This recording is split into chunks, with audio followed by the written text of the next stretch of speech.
அந்த பெருமிதத்தையும், இன்னொரு அமைவில் இந்த நிகழ்வுக்கு நன்றியுரை ஆற்ற வருகின்ற அதே சுவிட்சர்லாந்தை சேர்ந்த முருகுவேல் என்பவர் வருகை புரிகின்றார். அவரும் சிறப்பு வாய்ந்த ஆற்றல் வாய்ந்த திருக்குறளில் ஆழம் காலப்பட்டவர். திருக்குறள் சார்ந்த நூல்கள், பல நூல்கள் வாங்கி தன்னுடைய இல்லத்தில் அலங்கரிக்க வைத்துள்ளார். அவரையும் வர இருக்கின்றார். ஆகவே அருள் கூர்ந்து யாரும் ஒளி வாங்கியோ அல்லது காட்சி ஊடகத்தையோ நீங்கள் தொடாமல் அமைதியாக கேட்டு மகிழும்படி கேட்டுக்கொள்கின்றோம். அதே சமயத்தில் இன்றைய 6 நாள் நிகழ்வையும் ஐயா அவர்கள் தொகுத்து ரொம்ப சுருக்கமாக ரொம்ப இனிமையாக வழங்கியிருப்பதனால் உங்களுக்கு தேவையான வினாக்களை தேர்ந்தெடுத்து உங்களுடைய ஐயங்களை தீர்த்துக் கொள்ளுங்கள் என்று கூறி இந்த நிகழ்வினை அருள் திருக்குறள் கவிமாமணி திருவள்ளுவர் ஞானப்படும் விருது பெற்றவர் கவிமாமணி குமரிச்சாயனிடம் ஒப்படைக்கின்றேன். இவர் உலக திருக்குறள் மையத்தினுடைய துணை தலைவராக வீற்றிருந்து இந்த அரங்கத்தை நடத்தி வருகின்றார். அவரை நான் அழைக்கின்றேன். நன்றி நன்றி ஐயா. ஒன்றே உலகம், பிறப்புக்கும் எல்லா உயிர்க்கும். கர்மம் சிதையாமல் கண்ணோட வல்லார்க்கு உரிமை உடைத்து இவ்வுலகு. உலக திருக்குறள் மையத்தின் சார்பிலே நடைபெற்றுக் கொண்டிருக்கின்ற 2வது பொழிவான கோடைகால திருக்குறள் பயிற்சி பயிலரங்கம் 2வது அரங்கம் நடைபெற்றுக் கொண்டிருக்கிறது.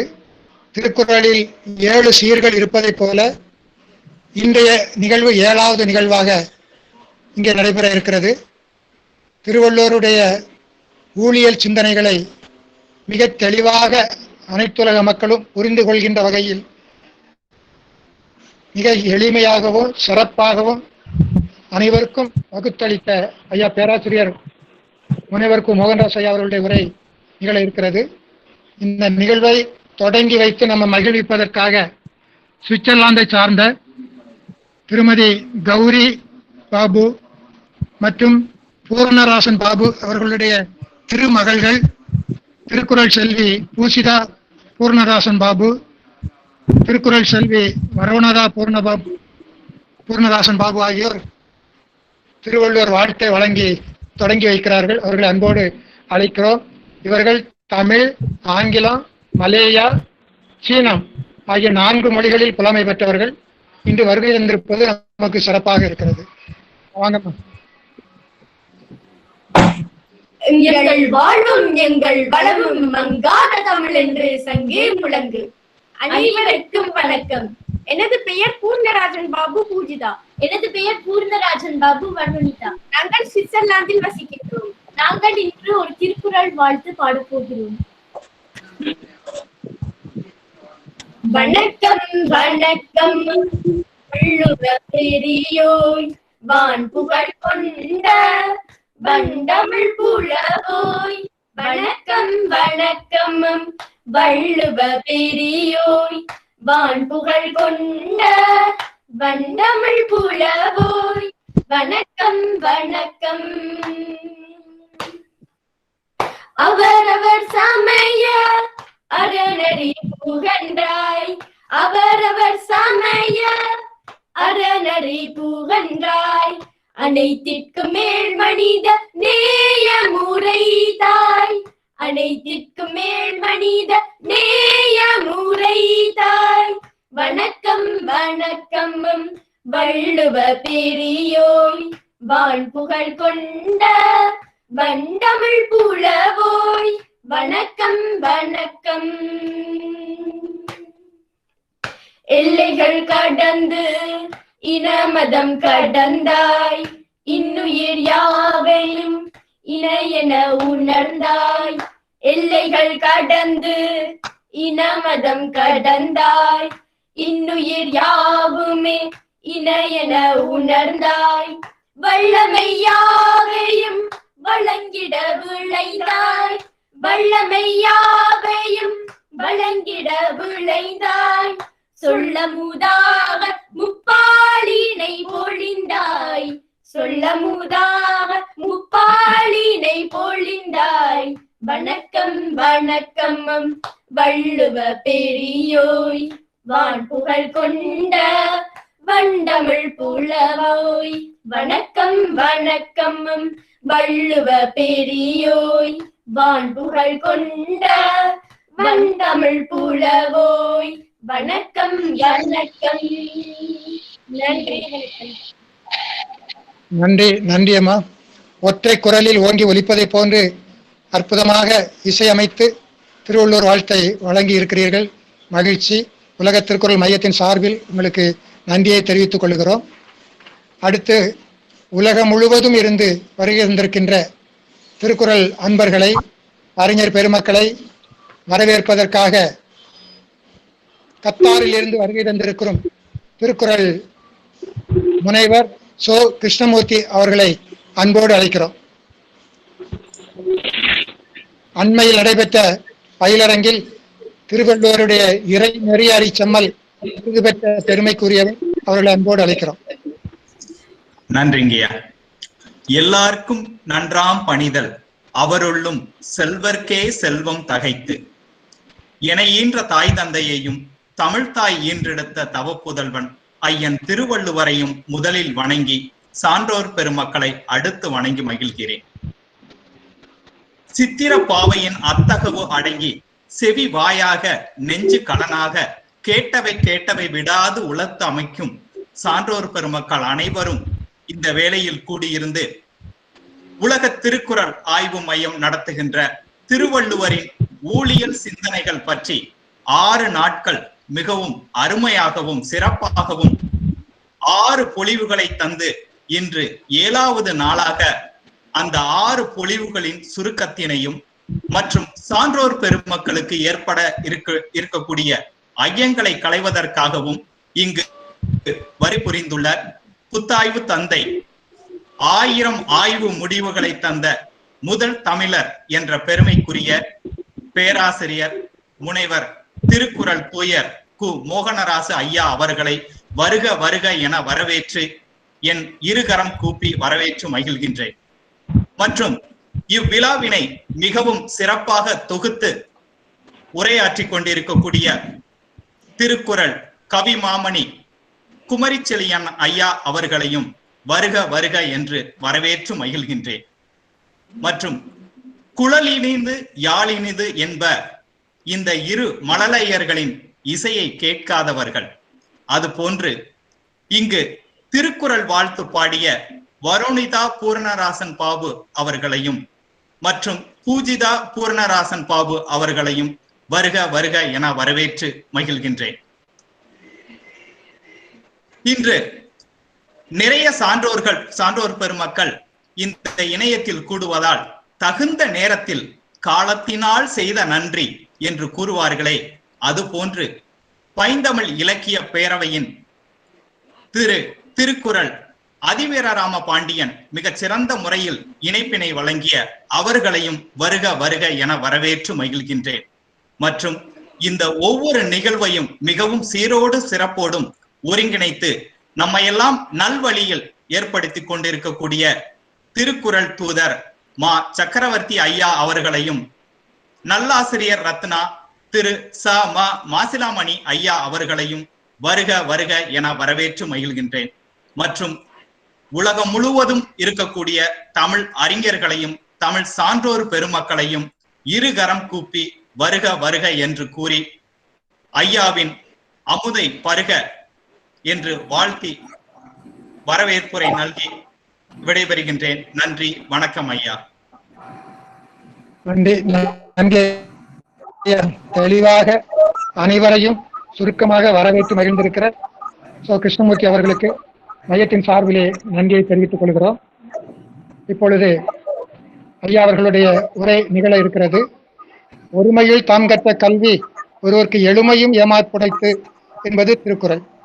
7 பிறப்புக்கும் ஒரு பிறப்பில் கற்ற கல்வி 7 பிறப்புக்கும் கை கொடுக்கும் என்று சொன்னால் அந்த கல்வி இப்படிப்பட்ட கல்வியாகத்தான் இருக்க முடியும் என்கிற அற்புதமான உரையை நமக்கு நிகழ்த்தி கொண்டிருக்கிற, ஆற்றல் சார்ந்த உரையை நிகழ்த்தி கொண்டிருக்கிற, அனைவருடைய உள்ளமும் பண்படுகின்ற அனுபவ உரையாக நமக்கு நிகழ்த்தி கொண்டிருக்கிற ஐயா புத்தாய்வு நெறியின் தந்தை என்று அழைக்கப்படுகின்ற பெருமைக்குரிய பேராசிரியர் முனைவர் மோகன்தாஸ் ஐயா அவர்கள் இப்பொழுது உரையாற்ற வருகிறார்கள். ஏற்கனவே நிகழ்த்திய உரைகளின் சுருக்க தொகுப்பும் அன்பர்கள் இருக்கின்ற வினாக்களுக்கு விடையும் என்ற வகையிலே அமைகிறது. ஒருமை காத்து அனைவரும் செவிமடுப்பதோடு தங்களுடைய கேள்விகளை வினாக்களை தெளிவாக சுருக்கமாக கேட்டு பயன்பெறும்படி அன்போடு கேட்டுக்கொள்கிறோம். நன்றி. இப்பொழுது ஐயா அவர்களுடைய உரை. ஒன்றே உலகம், பிறப்பு ஒக்கும் எல்லா உயிர்க்கும், உலக நாடுகள் அனைத்திலும் இருந்து வருகை தந்திருக்கின்ற சான்றோர் பெருமக்கள் அனைவரையும் உலக திருக்குறள் மையத்தின் சார்பில் சிறப்பு முறையிலே வணங்கி நாங்கள் வரவேற்கின்றோம்.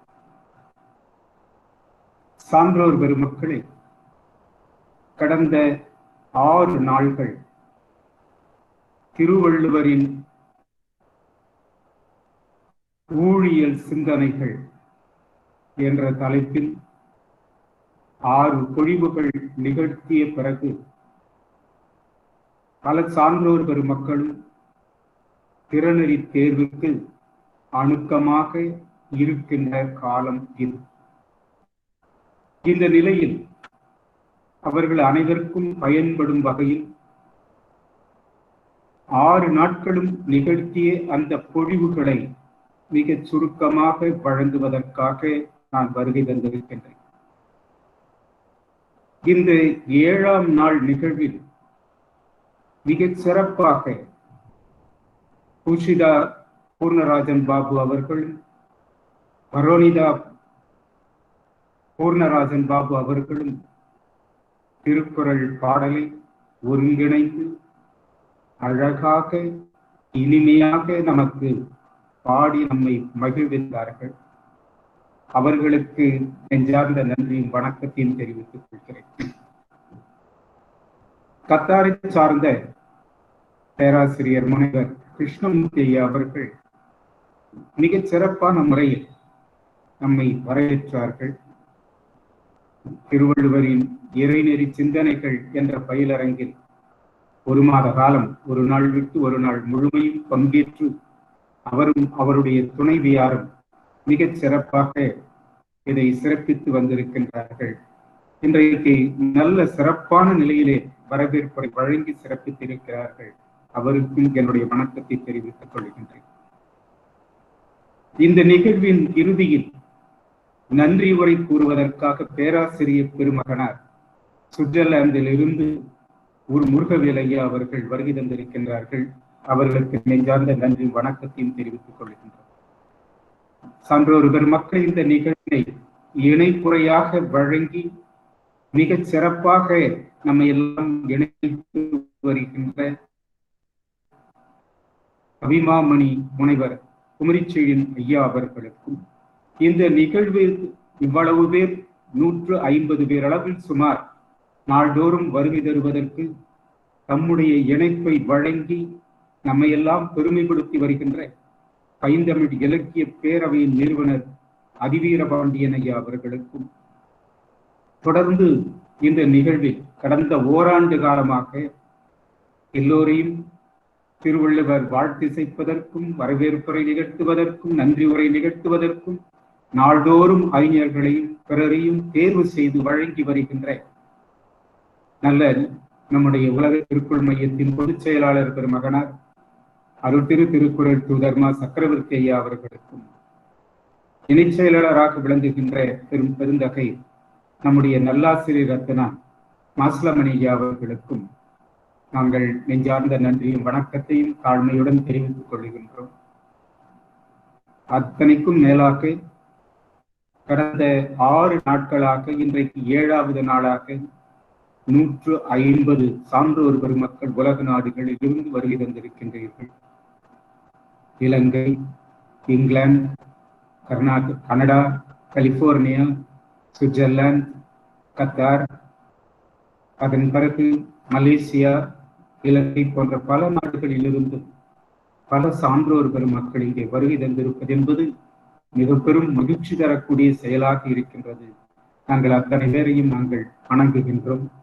அதே போன்று தமிழகத்தின் பல பகுதிகளில் இருந்தும் பல மாவட்டங்களில் இருந்தும் தென்னிந்தியாவில் கேரளா, புதுச்சேரி, பிறகு கர்நாடகா போன்ற பகுதிகளில் இருந்து வருகை தந்திருக்கின்ற அத்தனை சான்றோர் பெருமக்களையும் நான் கைகூப்பி வணங்கி மகிழ்கிறேன்.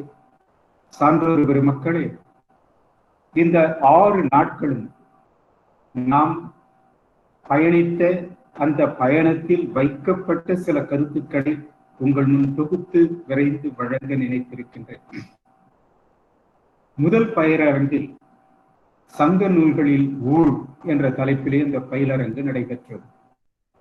அந்த பயிலரங்கில் முதல் ஊழ் என்ற சொல் நம்முடைய பெருமைக்குரிய பழைய இலக்கண நூலாக விளங்குகின்ற தொல்காப்பியத்திலே இடம்பெற்றிருக்கிறது என்றும், சங்க இலக்கியங்களிலே ஒரு ஏறத்தாழ 100 அளவிற்கான இடங்களிலே ஊழ் என்ற சொல் இடம்பெற்றிருக்கிறது என்றும் கூட நாம் கண்டோம்.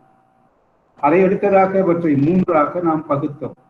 ஒன்று, மொத்தமாக நாம் பார்க்கின்ற பொழுது முறைமை என்கின்ற பொருள்மையில் அந்த ஊழ் என்ற சொல் வழங்கப்பட்டிருக்கிறது என்று பார்த்தோம். அதை 3ஆக பகுத்தோம். ஒன்று, இயற்கை முறைமை. இயற்கை முறைமை என்பது ஓரறிவு உயிரான தாவரங்கள், மலர், காய், கனி இவையெல்லாம் அதற்குள் அடக்கமாகின்றன. அதே போன்று பிற உயிரினங்களுடைய முறைமைகள், முறை மாறி வருகின்ற செயற்பாடுகள் எல்லாம் அந்த இயற்கை முறைமை என்பதற்குள் அடக்கமாகின்றன. அதன் பிறகு வாழ்வியல் முறைமை என்பது மனிதர்களுடைய இயக்கங்கள், அடுத்தடுத்து நடக்கின்ற நிகழ்வுகள், பல தடவை என்கின்ற பல பொருள்களிலே அந்த ஊழ் என்ற சொல் வழங்கப்பட்டிருப்பதை நாம் பார்க்க முடிகிறது. அரசியல் முறைமை என்று பார்க்கின்ற பொழுது அரசியல் சார்ந்த கருத்துக்களோடு அது பொருந்தி வருவதை நாம் பார்க்கின்றோம். ஆக அந்த வகையில் ஊழ் என்ற சொல் சங்க இலக்கியங்களிலே எப்படி இடம் பெற்றிருக்கின்றது என்று நாம் பார்த்தோம். அதே நேரத்தில் ஊழி என்ற சொல் பார்க்கின்ற பொழுது நம்முடைய பண்டை தமிழ் இலக்கியங்களிலே பெரும்பாலும் வாழ்நாளை சுட்டுவதற்காகவும், முறைமையை சுட்டுவதற்காகவும், நெடுங்காலம் என்ற பொருளை சுட்டுவதற்காகவும் அது வருகை தந்து வந்தது என்ற சொல் பயன்படுத்தப்பட்டிருக்கிறது என்றும், ஆரியத்தினுடைய தாக்கம் ஏற்பட்ட பிறகு அது ஊழி காலம் என்ற பொருண்மையில் அது பயன்படுத்தப்பட்டிருக்கிறது என்று நாம் கண்டோம். இவ்வளவும் முதல் நாள் பொழிவில் நாம் கண்ட செய்திகளாகும். 2ஆம் நாள் பொழிவில் ஊழ் என்பதற்கு திருக்குறள் அறிஞர் பெருமக்கள், சான்றோர் பெருமக்கள் என்னென்ன பொருள்களை வழங்கி இருக்கிறார்கள் என்ற 2வது பொருண்மைக்கு வந்தோம். அதிலே முதலாவது மனக்குடவர் எடுத்துக்கின்ற பொழுது பழவினை பயன், அதாவது கடவுளோடு தொடர்படுத்தாமல் பழவினை பயன் என்று கொண்டு போகிறார். ஆனால் விதி என பொருள் கொள்ளுகின்ற பரிமேழகர் நீதி என்ற பொருள் கடவுளோடு கொஞ்சம் தொடர்படுத்தி அதை காணுகிறார் என்று பார்க்கிறோம். பாதீடு பொருள் என்று எஸ். ராமகிருஷ்ணன் ஐயா அவர்களும், இயற்கையின் ஆட்சி முறை டாக்டர் மு. வரதாசனார் ஐயா அவர்களும், இப்பிறப்பில் செய்த வினைப்பயன் என்று சாமி சிதம்பரனார் ஐயா அவர்களும், உலகத்து இயற்கை என்று மூதறிஞர் வாசுவ மாணிக்கம் ஐயா அவர்களும், சமுதாய சூழல் என்று நல்லறிஞர் சிந்தனை சிற்பி ரத்தினம் ஐயா அவர்களும் இதற்கு பொருள் வழங்கி இருக்கிறார்கள் என்பதை 2வது பொழிவிலே நாம் அதை கண்டோம். அதற்கடுத்ததாக 3வது பொழிவில் ஊழ் என்ற அதிகாரத்தில் என்னென்ன சொல்லப்பட்டிருக்கின்றன, இந்த 10 பொருட்களினுடைய பொருள்கள் என்ன என்று பார்த்தோம்.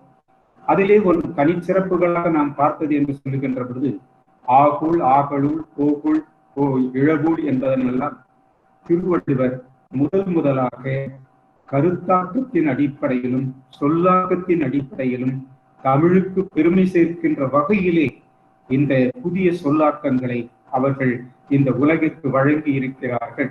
நூற்றுக்கணக்கான புதிய சொல்லாக்கங்களையும் தொடராக்கங்களையும் தமிழுக்கு பெருமை சேர்த்த திருவள்ளுவர் பெருந்தகை அவர்கள் ஊழ் அதிகாரத்தில் இந்த 4 சொல்லாக்கங்களையும் வழங்கி இருப்பதை நாம் பார்க்க முடிகின்றது.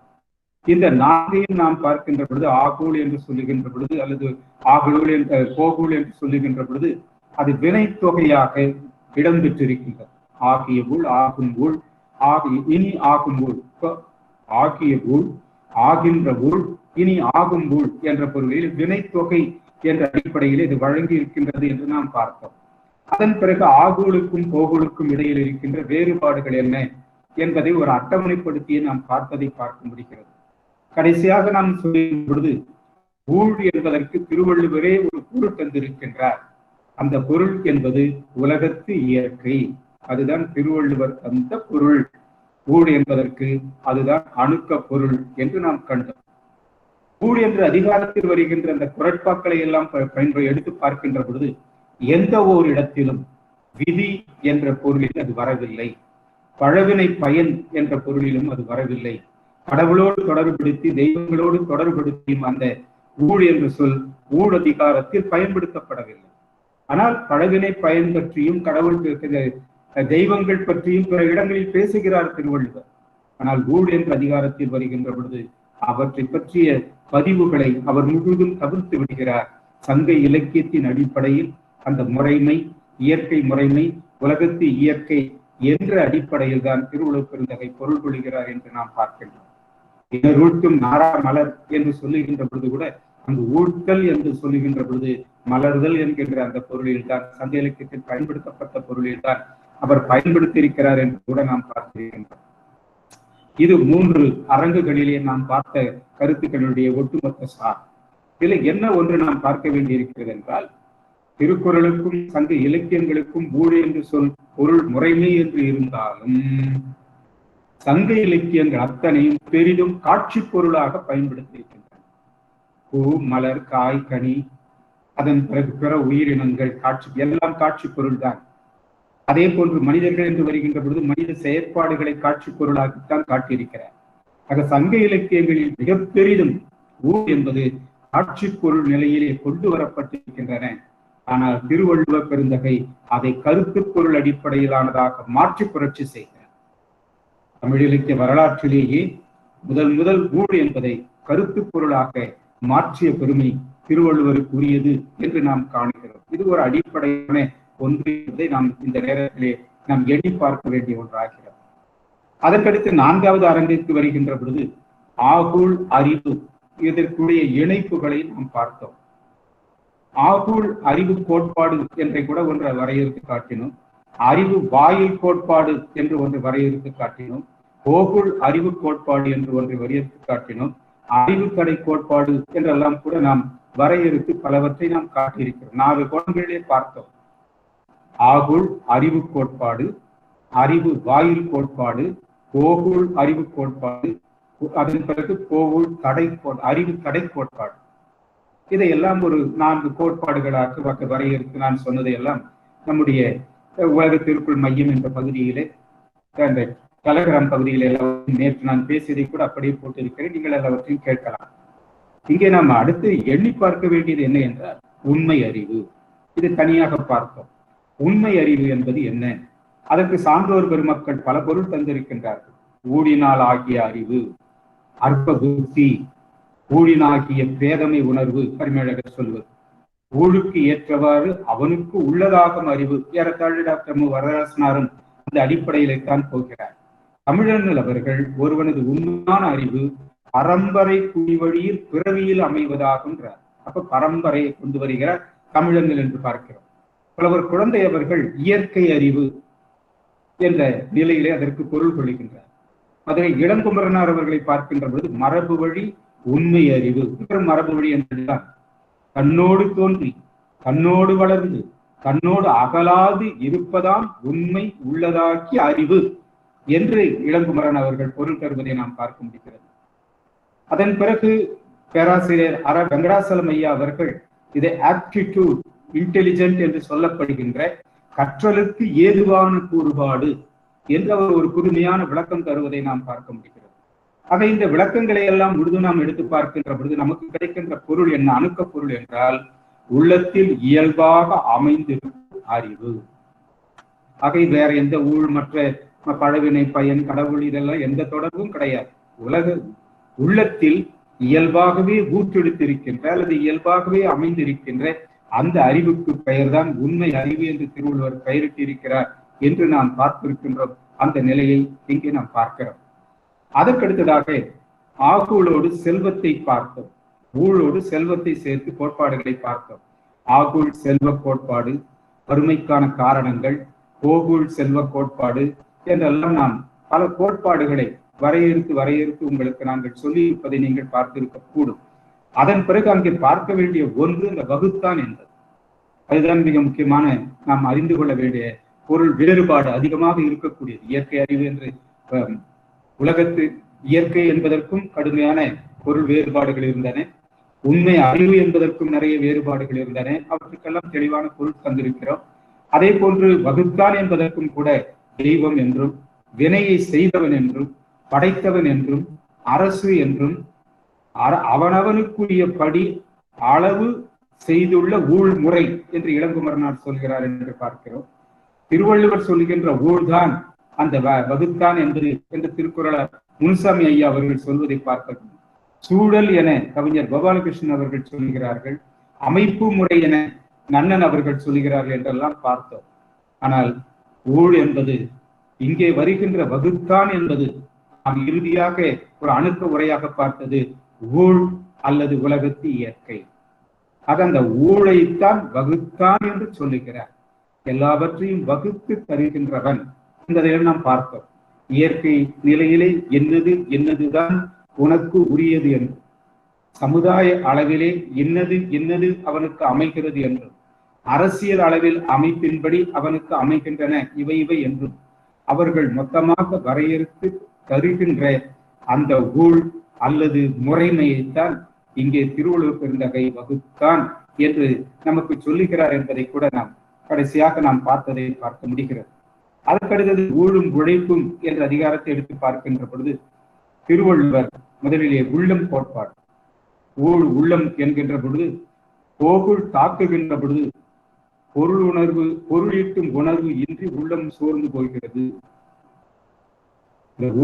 உள்ளத்தை நாம் தொடர்புபடுத்தி பார்க்கின்ற பொழுது உள்ளம் சோர்ந்து போகிறது ஒரு பொருள். நுகர்பொருள் வாய்ப்பு இல்லை என்று போனால் நாம் துறவு மேற்கொள்ளலாமே என்று உள்ளம் நினைக்கின்ற ஒரு நிலை கிடைக்கிறது. அல்லன அனுபவிக்க நேரிட்டால் உள்ளம் துன்பம் இருக்கிறது என்று உள்ளத்தோடு தொடர்புபடுத்தி நாம் அதை பார்த்தோம். பின்பு வள்ளுவ பெருந்தகை பெரிதுமாக சொல்லக்கூடியது என்று நாம் எண்ணி பார்க்கின்ற பொழுது திருவள்ளுவர் முயற்சியை முதன்மைப்படுத்தித்தான் போகிறார்.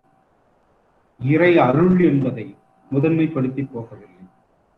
இறைவன் அருளுடையவன், ஆனால் அந்த அருளை அடைவதற்கு மனிதன் முயற்சி செய்ய வேண்டுமே தவிர இறைவனே அருளாளனாக வந்து யாருக்கும் அருள் புரிவதில்லை என்கின்ற உயர்ந்த ஒரு கோட்பாட்டினை, அறிவியோடு பொருந்திய ஒரு கோட்பாட்டினை, வாழ்வியலோடு பொருந்திய ஒரு கோட்பாட்டினை நமக்கு திருவள்ளுவர் அமைத்து தருவதை நாம் பார்க்க முடிகிறது.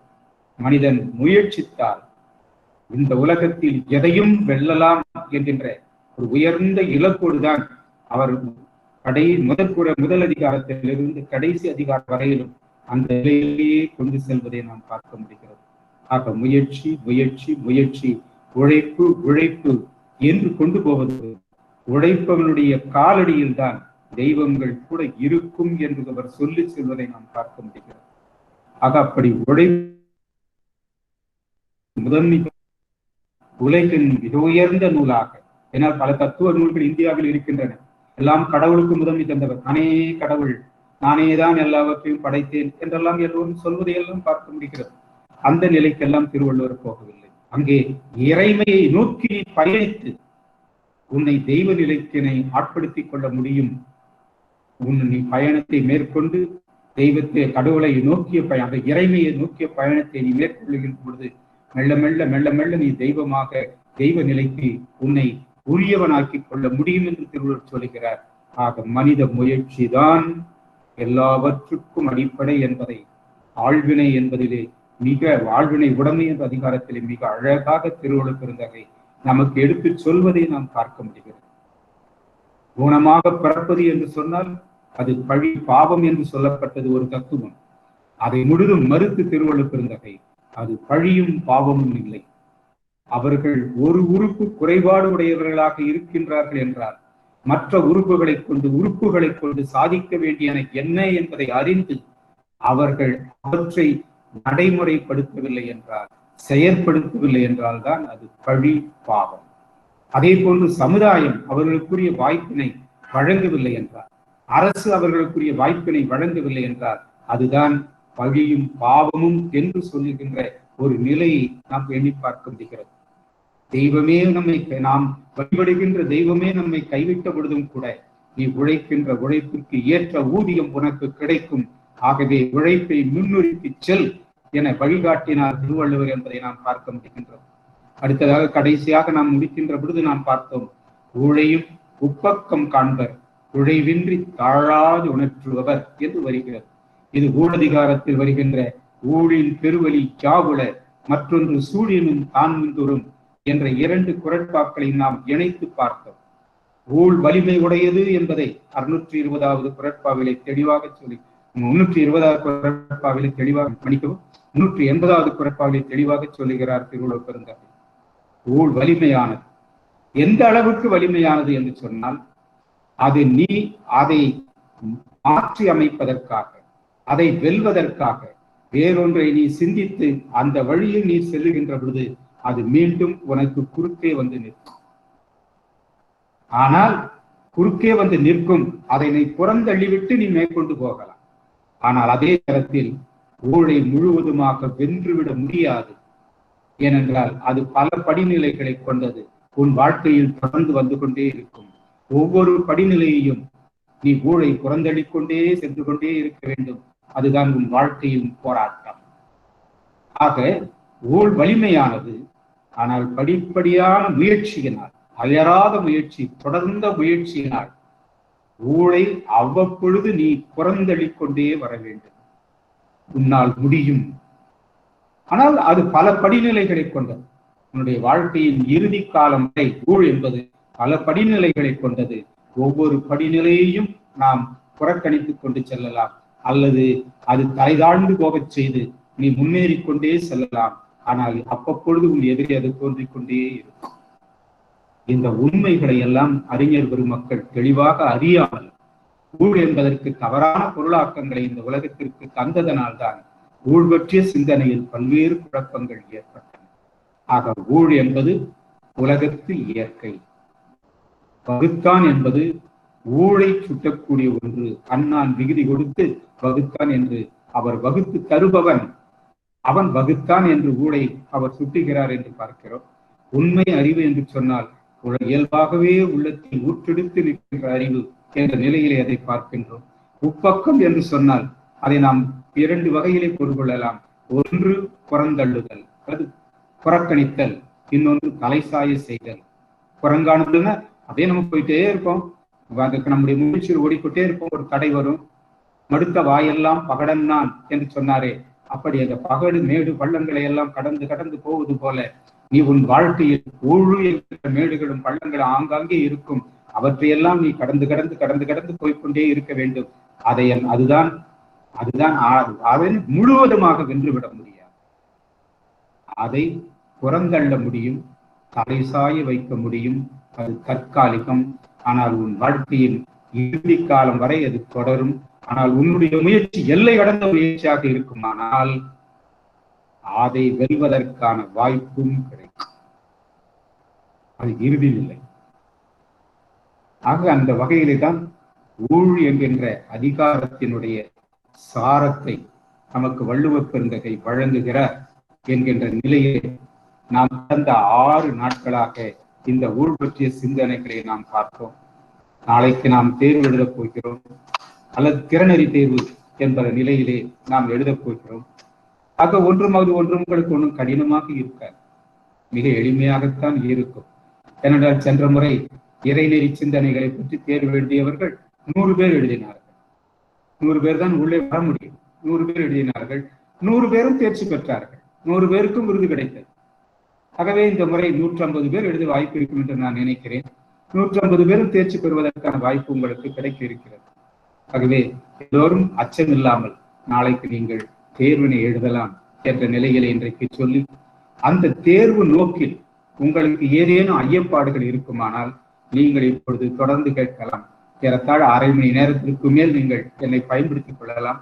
உங்களுடைய ஐயப்பாடுகளை நீங்கள் கேட்கலாம் என்று சொல்லி இதோடு என்னுடைய உரையை நிறைவு செய்கிறேன். நன்றி, வணக்கம்.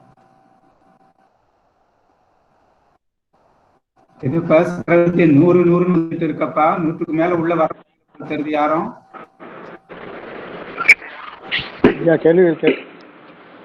ஐயா கேள்வி கேட்கலாமா? தாராளமா கேளுங்க. கேளுங்க. ஐயா, நான் தமிழ் லிட்ரேச்சர் படிக்கல, பட் இருந்தாலும் இலக்கியங்கள் ஓரளவுக்கு படிச்சிருக்கேன். சொல்லுங்க. உங்களுடைய கூட்டுகள்ல இருந்து நான் கேள்வி கேட்கிறேன். ஊழ் என்பதை எவ்வாறு அறிவது? கொஸ்டின், ஊழ் என்பது விதி என்றால் அல்லது உலகத்து இயற்கை என்றால் செய்தவர்களும் இந்த கொரோனா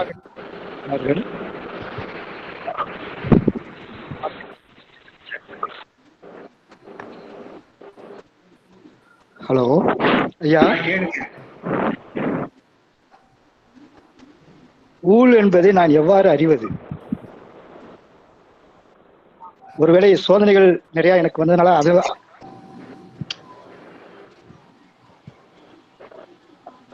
என்ன ஆயிடுச்சுங்க ஐயா? கேட்டதா ஐயா? சொல்லுங்க. தெளிவா சொல்லுங்க. ஊழ் ஒன்னும் கேட்கவே இல்லை, சரியா சொல்லுங்க. ஊழ் என்பதை நான் எவ்வாறு அறிவது? ஐயா, நிறைய வந்தது. ஊழ் என்பது விதி அல்ல. விதி என்ற கோட்பாடு பின்னால் தான் வருகிறது, சங்க இலக்கியத்தில் இல்லை. சங்க இலக்கியத்தில் ஊழ் என்பது மலர்தல், அலர்தல், மலர்தல், அது அதன் பிறகு காய்தல், அதன் பிறகு கனிதல், அதன் பிறகு அது உதிர்தல், இது போன்ற பொருள்களில் தான் இயற்கையோடு ஒட்டி வழங்கி இருக்கிறார்கள். மனிதர்களோடு ஒட்டி வழங்குகின்ற பொழுது ஒரு நிகழ்ச்சியை தொடர்ந்து அங்கே போவது, இங்கே வருவது என்பது போன்ற அந்த தொடர் நிகழ்ச்சிகளை அதைத்தான் ஊழ் என்று சொல்லியிருக்கிறார்கள், அதான் காட்சிப்படுத்தி இருக்கிறார்கள். நாம் ஊழ் என்பதை எப்படி அறிய முடியும் என்றால் அதை அவ்வளவு எளிதாக அறிந்து கொள்ள முடியாது. ஏனென்றால் ஊழ் என்று சொல்லக்கூடியது இயற்கை, நாம் எந்த இடத்தில் இருக்கின்றோமோ அந்த இயற்கையினுடைய சூழல் நம்மை அறியாமல் அது பாதிக்கின்றது. பாலைவனத்தில் இருக்கின்றன என்றால் பாலைவனத்தை சூழல், பனிமலையில் பனிநிலையில் இருக்கின்றால் அதனுடைய சூழல், நல்ல வனங்களிலே இருக்கின்ற காடுகளிலே இருக்கின்றால் அதனுடைய சூழல், அந்த சூழல் என்ன எப்படியோ பாதிக்கிறது. அது முதல் இயற்கை முறைமை. அதன் பிறகு நான் வாழ்கின்ற சமுதாய முறைமை, எப்படிப்பட்ட மக்களோடு நான் வாழ்கிறேன், எந்த இனத்தோடு வாழ்கிறேன் என்பதை பொறுத்து அது மறைமுகமாக என்னை அது பாதிக்கிறது. அதற்கடுத்து அரசு முறைமை, அரசனுடைய நிலைமை என்னை ஒரு வகையிலே பாதிக்கிறது. எந்த நாட்டில் இருக்கின்றனோ அந்த அரசாட்சியினுடைய சட்டத்திட்டங்கள், அந்த அரசாட்சியினுடைய நடைமுறை, அந்த அரசாட்சிக்கு வருகின்ற தலைவன், அதனுடைய நிலைகள், இவையெல்லாம் சேர்ந்து நம்மை தாக்குகின்ற ஒரு நிலைதான் அந்த ஊழ்.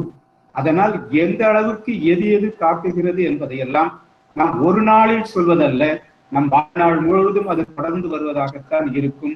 அவ்வப்பொழுது ஏற்படுகின்ற தாக்கம், நாம் ஒன்றை நினைப்போம், இன்றைக்கு நான் மருத்துவக் கல்லூரியிலே நான் சேர வேண்டும் என்று நினைப்போம், ஆனால் மருத்துவக் கல்லூரியில் சேர்வதற்கான வாய்ப்பு நினைத்தது நடக்காமல் போய்விடுகிறது. அதற்கு விதி காரணம் அல்ல, இந்த இயற்கை சூழல், சமுதாய சூழல், அரசியல் சூழல், இவையெல்லாம் காரணங்களாக நமக்கு அமைக்கின்றன. ஆக சூழல்கள் தான் நம்மை வழி நடத்துகின்றன, நம்மை அமைக்கின்றன. அதை நாம் கண்ணெதிரே காண முடியாது என்றால் மறைமுகமாக அந்த தாக்கங்களை நமக்கு ஏற்படுத்துகின்றன என்பதுதான் தமிழருடைய ஊழியல் கோட்பாடு. நன்றி ஐயா. அடுத்த கேள்விங்க, உடனே கேளுங்க, நிறைய நேரங்கள் நமக்கு நிறைய. ஐயா வணக்கம். ஐயா, இப்போ நல்லபடியா இருக்கிறவங்களுக்கு மேல மேல சோதனைகள் வரும்போது சிலசவங்க ரொம்ப தீயொழுக்கத்துல உள்ளவங்களை கொஞ்சம் நல்லா செழிப்பா இருக்கும்போது நம்ம அந்த போன பிறவில செஞ்ச பாவம் புண்ணியம் அப்படின்னு சொல்லி அந்த ஊழ காரணமா சொல்றோமே, அந்த ஊழு எப்படியா அவங்க போனதுல செஞ்சதும் செய்யாது நமக்கு எப்படி நம்ம புலப்பட முடியும், எப்படி நம்புறது? இல்லை, நாம் இப்ப நம்ம சங்க இலக்கியங்களிலும் சரி, திருக்குறளிலும் சரி, அந்த பழவினை கோட்பாடுக்கு இடமே இல்லை. ஊழ் என்ற அதிகாரத்தில் பழவினை கோட்பாடு இல்லை. அது ஊழ்வினை என சிலப்பதிகாரத்தில் தான் முதல் வருகிறது. அந்த பழவினை தாக்குவது, போன பிறவியில் செய்த நன்மை தீமைகள் இந்த பிறவியில் வருவதெல்லாம் சிலப்பதிகாரத்தில் தான் ஊழ்வினை என்று தொடங்குகிறது. நம்மை பொறுத்தவரையிலும் சங்க இலக்கியங்களும் திருக்குறளிலும் அந்த பழவினை கோட்பாடு அங்கு இல்லவே இல்லை. இந்த பிறப்பில் நன்மை தீமை என்பது கூட அவர் அங்கே சுட்டல இந்த இடத்துல. ஆனா இன்னொரு இடத்துல குறள்ல சொல்லுவார், பிறப்பின்னா முற்பகல் செய்யும் தமக்கின்னா பிற்பகல் தாமே வரும் என்று கூட அவர் சொல்வது உண்டு. ஆனால் ஊழ் என்ற அதிகாரத்தில் வருகின்ற பொழுது அதை அந்த நிலையை கூட அவர் சொல்லவில்லை. முன்னே செய்த நல்வினை தீமைகள் மீண்டும் நம்மை தாக்குகிறது என்று கூட சொல்லவில்லை. இது ஒரு இயற்கை நிகழ்வு, உலகத்து இயற்கை. அந்த இயற்கையின்படி நாம் இயங்கிக் கொண்டே இருப்போம், அது அதன் தாக்கத்தை ஏற்படுத்தி கொண்டே இருக்கும் என்றுதான் சொல்லுகிறார். தவிர போன பிறப்பு இந்த பிறப்பு திருவள்ளுவரால் நம்புகிறார், பதிவு இருக்கிறது. மறுபிறப்பு என்று பதிவு இருக்கிறது, 7 பிறப்பு என்று பதிவு இருக்கிறது. ஆனால் ஊழ் என்று வருகின்ற பொழுது ஏனோ தமிழ் இலக்கிய சங்க இலக்கியங்களை, பழந்தமிழ் இலக்கியங்களை மட்டும் அப்படியே பின்பற்றி போய்விடுகிறார் திருவள்ளுவர். அங்கு விதி என்பதற்கு இடமே இல்லை, பழவினை செயற்பாடுகள், பழவினை நன்மை தீமைகள் என்பதற்கு இடமும் இல்லை என்று நாம் பார்த்தோம். ஐயா வணக்கங்க ஐயா. சொல்லுங்க. நீங்க ஆகுள் போகுள் அப்படிங்கறதுக்கு 2 எடுத்துக்காட்டுகள் சொன்னீங்க இல்லைங்க ஐயா. அது ஒரு நல்ல செயலை செய்ய போய் ஒருத்தருக்கு துன்பமாக வரும். சாராய கடை வச்சு அவன் நன்மை செய்வதனால அது நன்மையாகின்றதுன்னு சொல்லும்போது, அப்போ அந்த ஆகுள் போகுள் என்பது ஒருவருடைய செயலை வைத்துத்தான் இருக்கின்றதே அல்லாமல் அந்த பெயர் அளவில் அது நன்மை தருவது தீமை தருவதுங்கிறது இல்லையா அப்படின்னு எனக்கு இது அந்த சமுதாய சூழலை பொறுத்ததுங்க. நம்ம சொன்னோம் இல்லையா, அந்த முறைமையும் சொன்னோம் பாருங்க, அதை பொறுத்ததுதான். வேற எந்த நிலையும் கொண்டு வந்து நாம சொல்ல முடியாது. சில இன்றைக்கு நல்லதாக இருக்கின்ற ஒன்று நாளைக்கு தீயதாக கூட மாறிவிடும். இன்றைக்கு தீயதாக இருக்கின்ற ஒன்று நாளைக்கு நல்லதாக கூட மாறிவிடும். ஒரு காலகட்டத்தில் கணவன் இறந்தால் உடனே பெண்களை போய் அந்த தீயிலேயே வீழ்ந்து விட வேண்டும், அதுதான் சிறந்த நட்பு அப்படின்னு சொல்லிட்டு இருந்தாங்க இல்லைங்களா? அது ஒரு விதியாக வைத்திருந்தார்கள். ஆனால் பின்னால் நாம் பார்க்கின்ற பொழுது என்ன ஆயிற்றுங்க, அது சட்டப்படி தவறு, அது பெண்ணடிமை சிந்தனை, அது கூடாது என்று எத்தனையோ சான்றோர்கள் இந்தியாவிலே போராடி அதை தடுத்தார்கள். ஆக ஒரு காலகட்டத்தில் ஏற்புக்குரியதாக இருந்த ஒன்று இன்னொரு காலகட்டத்தில் எதிர்ப்புக்குரியதாக மாறுவதாக வாய்ப்பு இருக்கிறது. நாம் சங்க இலக்கியங்களில் பார்க்கின்ற பொழுது உங்களுக்கு எல்லாம் மது அருந்துவது என்பது இயற்கையாகவே இருந்திருக்கிறது. சங்க புலவர்கள் வருகிறார்கள் என்றால் முதலில் அரசன் அவர்களுக்கு மது ஊற்றி கொடுப்பான். ஔவையார் கூட அதுக்கு மது குடித்திருக்கிறார். சிறிய கண்பெரினை எமக்கியும் மன்னேன்னு அவர் அழகா பாடி கூட இருக்காருன்னு பார்க்கிறோம். ஆனால் அது மிக பெரும் தவறு என்பதை பின்னால் திருக்குறள் நமக்கு கடுமையாக அதை சாடுவதை நாம் பார்க்க முடிகிறது இல்லைங்களா? அப்ப ஒரு காலகட்டத்தில் சிறந்ததாக இருக்கக்கூடிய ஒன்று பிரிதொரு காலகட்டத்தில் தவறானதாக மாறுவதற்கும் வாய்ப்பு இருக்கிறது. ஆனால் அந்த சமுதாய சூழலை பொறுத்து இருக்கிறது. இப்ப இதுவரையில நாம் மது குடிப்பது தவறு என்று சொல்லிக் கொண்டிருந்தோம். சமுதாய அளவிலும் அரசியல் அளவிலும் இப்ப மதுக்கடைகளை திறக்கிறார்கள் என்று சொன்னால் அது ஒரு கால காரணங்கள் இருக்கிறது. ஏன்னா வருவாய், அரசுக்கு வருவாய் எதுவுமே பிற வருவாய்கள் இல்லை. பிறவற்றை நாம் செயற்படுத்துவதற்கு முன்பு அவர்கள் ஆட்சி நடத்த வேண்டியிருக்கிறதா, உடனே மதுக்கடையை திறக்கின்றார்கள் என்ற குறைபாடு வருகிறது. அது ஒரு குறைபாடு தான். ஆனால் இதுவரையிலும் அவர்கள் செம்மையாக செய்து கொண்டார் ஆட்சி நடத்துவதற்கு பொருள் தேவை என்பதால் இப்படி ஒரு நிலைக்கு வருகிறார்கள். ஆக இங்கு தீயது கூட நன்மையாக்கி விடுகிறது அரசு. ஆகவே ஒரு காலகட்டத்தில் அது அந்தந்த நேரத்திற்கு ஏற்றார் போன்று மாற்றம் பெறுகிறது. அது தனி மனிதனுக்கு என்று வரும்பொழுது இது ஆகுள் போகுள் என்பது எப்படி நாம வரையறும், அதுதாங்க. தனி மனிதன் என்று எடுத்துக்கொள்ளுகின்ற பொழுது உங்களுக்கு அது நன்மை செய்கிறது என்றால் ஆகுள் எதுவாயினும், உங்களுக்கு தீமை செய்கிறது என்று சொன்னால் அது போகுளாக மாறிவிடுகிறது. ஒரே செயலை ஒருவர் செய்யும் போது அது சிலருக்கு ஆகுளாக இருக்கிறது, சிலருக்கு அது தோல்வி தருவதாக அந்த நிலையை பொறுத்து இருக்கு. அப்ப அதுதான் ஊழ் என்று எடுத்துக்கொள்ள வேண்டும். அதுதானே சமுதாய சூழல்கள், இயற்கை சூழல், அரசியல் சூழல் எல்லாம் கலந்து அதன் பிறகு நீங்க எவ்வளவு முயற்சி எடுக்கிறீங்க என்பதையும் பொறுத்து இருக்கு. அதுவும் உங்களுக்கு முக்கியமாக நாம் கருத வேண்டும். அதுவும் ஊழுக்குள் முக்கியமான கருது. அதான் முயற்சின்னு சொன்னோம் பாருங்க, ஊழையும் முப்பக்கம் உழைவின்றி தாழாது ஒன்ற பக்கம் உங்களுடைய முயற்சியும் அங்கு முக்கியமாக தேவைப்படுகிறது. நீங்கள் பொருள் சேர்க்கின்றீர்கள், பொருள் சேர்க்கின்ற பொழுது என்ன நோக்கில் பொருள் சேர்க்கிறீர்கள், எதை அடிப்படையாக வைத்து பொருள் சேர்க்கிறீர்கள் என்பதெல்லாம் சமுதாயம் உங்களை எதிர்பார்க்க கண்காணிக்கும். சாராயம் விற்று பொருள் சேர்க்கிறான், ஆனா அந்த சாராயம் விற்று பொருள் சேர்த்த ஒருவர் கூட ஒரு 2 பெரிய பெரிய கல்லூரிகளை கட்டிவிட்டு பார்க்கிறோம். அப்ப என்ன நினைக்கிறோம், சரி பரவாயில்ல, சாராய விட்ட பணம் இப்போ இங்க பெரிய கல்லூரியாக மலர்ந்து இருக்கிறது, பரவாயில்லை அவன் என்று அந்த சாராயம் விற்றதை கூட நாம் ஒரு ஏற்புக்குரியதாக மாற்றிக்கொண்டு பார்க்கின்ற ஒரு பார்வையை அவர் செய்தவர் வேறொரு பயனால் நமக்கு கிடைக்கிறது. ஆமாங்க ஐயா. அப்போ அதுதான் ஐயா ஐயா ஐயா, நன்மை தீமை, உண்மை பொய், சூரியன் நிலவு, பகல் இரவு, மேடு பள்ளம், இன்பம் துன்பம், இவைகளை போல் விதி உலக இயற்கை என்ற வழியில் செல்லலாமா? இல்லை, விதி என்பதை தயவு செய்து உள்ளே போய் திருக்குறளில் விதி என்ற கோட்பாட்டுக்கு இடமே இல்லை. இது நான் சொன்ன முறைமை. அந்த 3 முறைமைகள், இயற்கை முறைமை, வாழ்வியல் முறைமை, அரசியல் முறைமை, நீங்கள் அதற்கு எப்படி தயார் செய்து முயற்சிக்கிறீர்கள் என்பது, இவையெல்லாம் கலந்த ஒரு கலவைதான் ஊழ். அதைத்தான் உலகத்து இயற்கை என்று சொல்லுகிறார் திருவள்ளுவர் பெருந்தார். அதனால் அந்த விதி கோட்பாட்டை கொண்டு வராதீர்கள், அது நமக்கு பொருந்தாது. அது ஆரியர்களுக்கு பொருந்தக்கூடிய ஒன்று. அவர்களிடம் அதை உள்ளே கொண்டு வந்தார்கள். அதன் பிறகு அது சமணமும் ஏற்றுக்கொண்டது, பௌத்தமும் ஏற்றுக்கொண்டது விதி கோட்பாட்டை. அது பின்னால் நமக்கு மணிமேகலையில் தான் விதி கோட்பாடு உள்ளே வருவதை நாம் பார்க்க முடிகிறது. பிற்பட்ட திருக்குறளுக்கு பிற்பட்ட காப்பியமாக இருக்கின்ற சிலப்பதிகாரத்தில் நமக்கு விதி கோட்பாடு வருகிறது. ஊழ்வினை உறுத்து வந்து ஊட்டும் என்கின்ற நிலையில் அந்த ஊழ்வினை அப்படி என்று வருகின்ற பொழுது விதியாக்கி விடுகிறது. ஊழ் என்று நிற்கின்ற பொழுது முறைமையாகி விடுகிறது. உதாரணத்திற்கு நீங்கள் ஊழல்னு சொல்றேன். இன்றைக்கு ஊழல் என்பதற்கு என்ன பொருளுங்க? ஊழ் கூட்டல் அல். ஊழ் என்பது முறைமை, அல் என்பது அல்லாதது.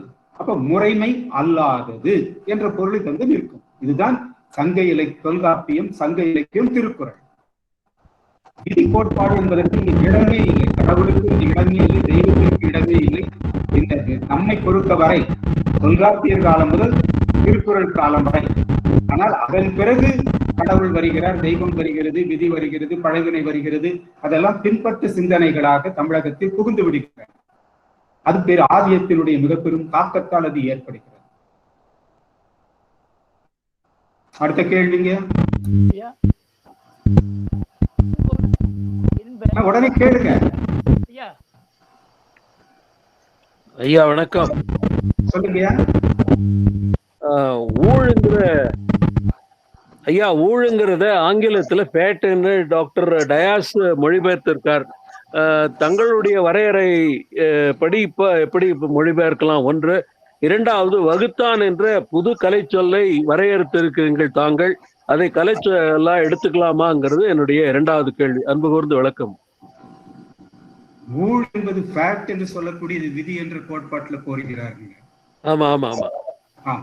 அதெல்லாம் இது விதி கோட்பாடு அல்ல. உங்கள் ஐயா, தங்களுடைய வரையறை பிரகாரம் அதை எப்படி நாம ஆங்கிலத்துல மொழிபெயர்க்கலாம் என்பது என்னுடைய ஐயம். இது நாம் எண்ணி பார்க்கணுங்க. அது கேட்கிறார் போது நம்ம எண்ணி பார்க்க வேண்டி இருக்கிறது. உலக இயற்கைன்னா வருதுங்க. நேச்சர் ஆஃப் யூனிவர்ஸ் சொல்லிட்டு கேட்கலாம், மொழிபெயர்க்கலாமாங்கிறது என்னுடைய யூனிவர்ஸ் கொண்டு வரலாம். ஆனா கீழே 3 கொண்டு வரலாம். இந்த டெஸ்டினிங்கிறதும் இப்போ ஊழுங்கிறதும் ஓரளவுக்கு ஒத்தப்படுமா? Destiny, no. Please understand. I am talking about the definition given by Dr. Mohan Raju, none other than that. Please forget all the other readings. I would like to confine only to Dr. Mohan Raju's definition, no other thing. Please, that's my question. Okay. Sir, அப்புறம் வகுத்தானுங்கிறத நம்ம கலை சொல்ல எடுத்துக்கலாமாங்க? தனிக்கலை சொல்லாக எடுத்துக்கொள்ள வேண்டும். இப்ப உதாரணத்திற்கு வகுக்கின்றவன் பகலவன் என்று ஆகிறான். கூறு செய்கின்றவன் குற்றுவன் என்று அன்போட்டு நம்ம வழங்குகிறோம். காமத்தை தூண்டுகின்றவனை அன்போட்டு காமன் என்று வழங்குகிறோம். அதே போன்று வகுத்து அளிப்பவன், இயற்கை நிலையில் வகுத்தளிப்பவன், சமுதாய நிலையில் வகுத்தளிப்பவன், அரசு நிலையில் எல்லாவற்றையும் வகுத்து தருகின்ற ஒரு பொருளை கற்பிதமாக வைத்துக் கொண்டு அதை ஊழ் என்று சொல்லுகிறோம். அதை வகுத்தான் என்று விகுதி கொடுத்து வழங்குகிறார். அது ஒரு தனி கலை சொல்லாக உருவாக்குகிறார். ஊழுக்கு புது கலை சொல் கொடுத்திருக்கீங்க. அது மிக மிக மகிழ்ச்சியா இருக்கு. நன்றி நன்றி நன்றி நன்றி. ஐயா வணக்கம். சொல்லுங்க. பாதீடு தெய்வம் அப்படின்னு சொன்னீங்க இல்லையா? என்னமா? பாதீடு தெய்வம். ஆமாமா. அது எந்த இடத்துல ஐயா பயன்படுத்தப்படுது? இங்கே நமக்கு நேரடியாக ஒரு உரையாசிரியர் ராமகிருஷ்ணன் என்பவர் இந்த ஊழ் என்பதற்கு, அந்த வகுத்தான் என்பதற்கு பாதீடு தெய்வம் என்று பொருள் கொள்ளுகிறார். ஆனால் அந்த பொருள் சரியான பொருத்தமுடையதாக இல்லை. அது என்ன, அவர் அப்படி எப்படி பொருள் கொண்டாருனாக்கா, அன்றைய காலத்துல நீங்க பார்த்தீங்கன்னா பொதுவுடைமை சமுதாயம், ஆதி பொதுவுடைமை சமுதாயத்தை என்ன செய்வாங்கன்னா, ஒரு பொருளை எல்லாரும் அவங்கவுங்க எல்லாவற்றையும் உழைத்து கொண்டு வருகிற பொருளை எல்லாம் ஒரு பொது இடத்தில் வைத்து எல்லாருக்கும் பங்கிட்டு கொடுப்பார்கள். அது அந்த காலத்து ஒரு கூட்டமைப்பு குழு அமைப்பு முறை அது. அது வந்து தொழில் பண்ட ஆதி பொதுவுடைமை சமுதாய அமைப்புன்னு சொல்லுவாங்க. அப்படி எல்லாரும் பங்கிட்டுக் கொள்வது என்பதைத்தான் பாதியீடு என்று சொல்வது. ஆனால் திருவள்ளுவர் பெருந்தகை ஒரு அறநோக்கிலே அதை கொண்டு வருகிறார். பழியஞ்சி பார்த்தூன் உடைத்தாயின் வாழ்க்கை வழியஞ்சல் எஞ்ஞான்றும் எல் பகுத்துண்டு பல்லுயிர் ஓம்பின் என்றெல்லாம் அவர் கொண்டு வருகிறார். ஆகவே இங்கே வந்து ஒரு அறநோக்கில் எல்லாருக்கும் பகுத்து கொடுப்பது என்கின்ற ஒரு நிலைக்கு வருகிறார். ஆனால் அது பொதுவுடைமை சமுதாயத்தினுடைய சிந்தனையாக தொடக்க காலத்தில் மனித சமுதாயம் தொடர்ந்து வளர்ந்து குழுநிலை சமுதாயங்கள் உருவாக்கப்பட்ட பொழுது அதை எல்லாரும் பாதியீடு சமுதாயமாக இருந்தது. அதை ஒரு தெய்வீக குறியீடாக வைத்து உருவகப்படுத்தி பாதியீடு தெய்வம் என்று வழங்கி இருக்கிறார்கள். அது ஊழ் என்ற அதிகாரத்திற்கு பொருந்தாது. சரிங்க ஐயா. ஃபேட் அப்படின்னு அவங்க சொல்றது வந்து மேபி நம்ம சர்க்கம்ஸ்டான்ஸ் அந்த மாதிரி, இல்லைன்னா ஒரு அவுட்கம், இல்லைன்னா எண்ட் ரிசல்ட், இல்லைன்னா ப்ராஸ்பெக்ட், அந்த மாதிரி வைக்கும் பொழுது நீங்க சொல்ற அந்த டெஃபினிஷனுக்கு வழியா அது போகும்னு நான் நினைக்கிறேன். சர்க்கம்ஸ்டான்சஸ் அப்படின்னு சொல்லும் பொழுது ஆங்கில வார்த்தைன்னு பார்த்தோம்னா அதுக்கு வரலாம். ஏறத்தாழ அது வந்து லா ஆஃப் நேச்சர்னு ஒண்ணு இருக்கு இல்லைங்களா? லா ஆஃப் நேச்சர்னு ஒண்ணு இருக்கு. அதன் பிறகு லா ஆஃப் தி சிட்டிசன்ஸ் ஒண்ணு இருக்கு, வாழும் முறைமைன்னு ஒண்ணு இருக்கு. லா ஆஃப் தி லேண்டுன்னு ஒண்ணு இருக்கு, அரசியல் முறைமைகள். இது எல்லாம் ஒன்னா சேர்ந்து நம்ம கொண்டு வந்து காட்டுவதுதான் நம்ம இந்த பொருளில் பார்க்கிறோம், உலகத்து இயற்கை. நான் வந்து சொல்ல வந்தது என்னன்னா, முதல்ல இதுக்கு பேச்சுக்காக இல்லை, நான் என்னோட இது வந்து ஆகுள்னு சொல்லும் பொழுது நல்லது நடக்கும் பொழுது நம்ம அதை பத்தி ரொம்ப விவாதிக்க மாட்டோம். போகுள்னு வரும் பொழுதுதான் அது ஏன் வருது, எதுக்கு வருது, எப்படி வருது, எவ்வளவு வருது அப்படின்னு நம்ம யோசிச்சுட்டே இருக்கும் பொழுது அதுக்கு என்ன வார்த்தை, எதனால வருது, முன்பிறவியா பின் பிறவியா அப்படின்னு வர்றதுனால தான் இந்த ஊழ்ங்கிறதுலே நம்ம போகிறோங்கிற மாதிரி எனக்கு தோணுச்சு. ஊழ் என்ற கருத்தாக்கமே உங்களுக்கு தாக்கம் ஏற்பட்ட பிறகு அது எதனால் என்று எண்ணுகின்ற பொழுதுதான் வந்தது. தாக்கம் வராத வரையிலும் அதை பற்றி நாம் கவலைப்பட்டு இருக்க மாட்டோம்.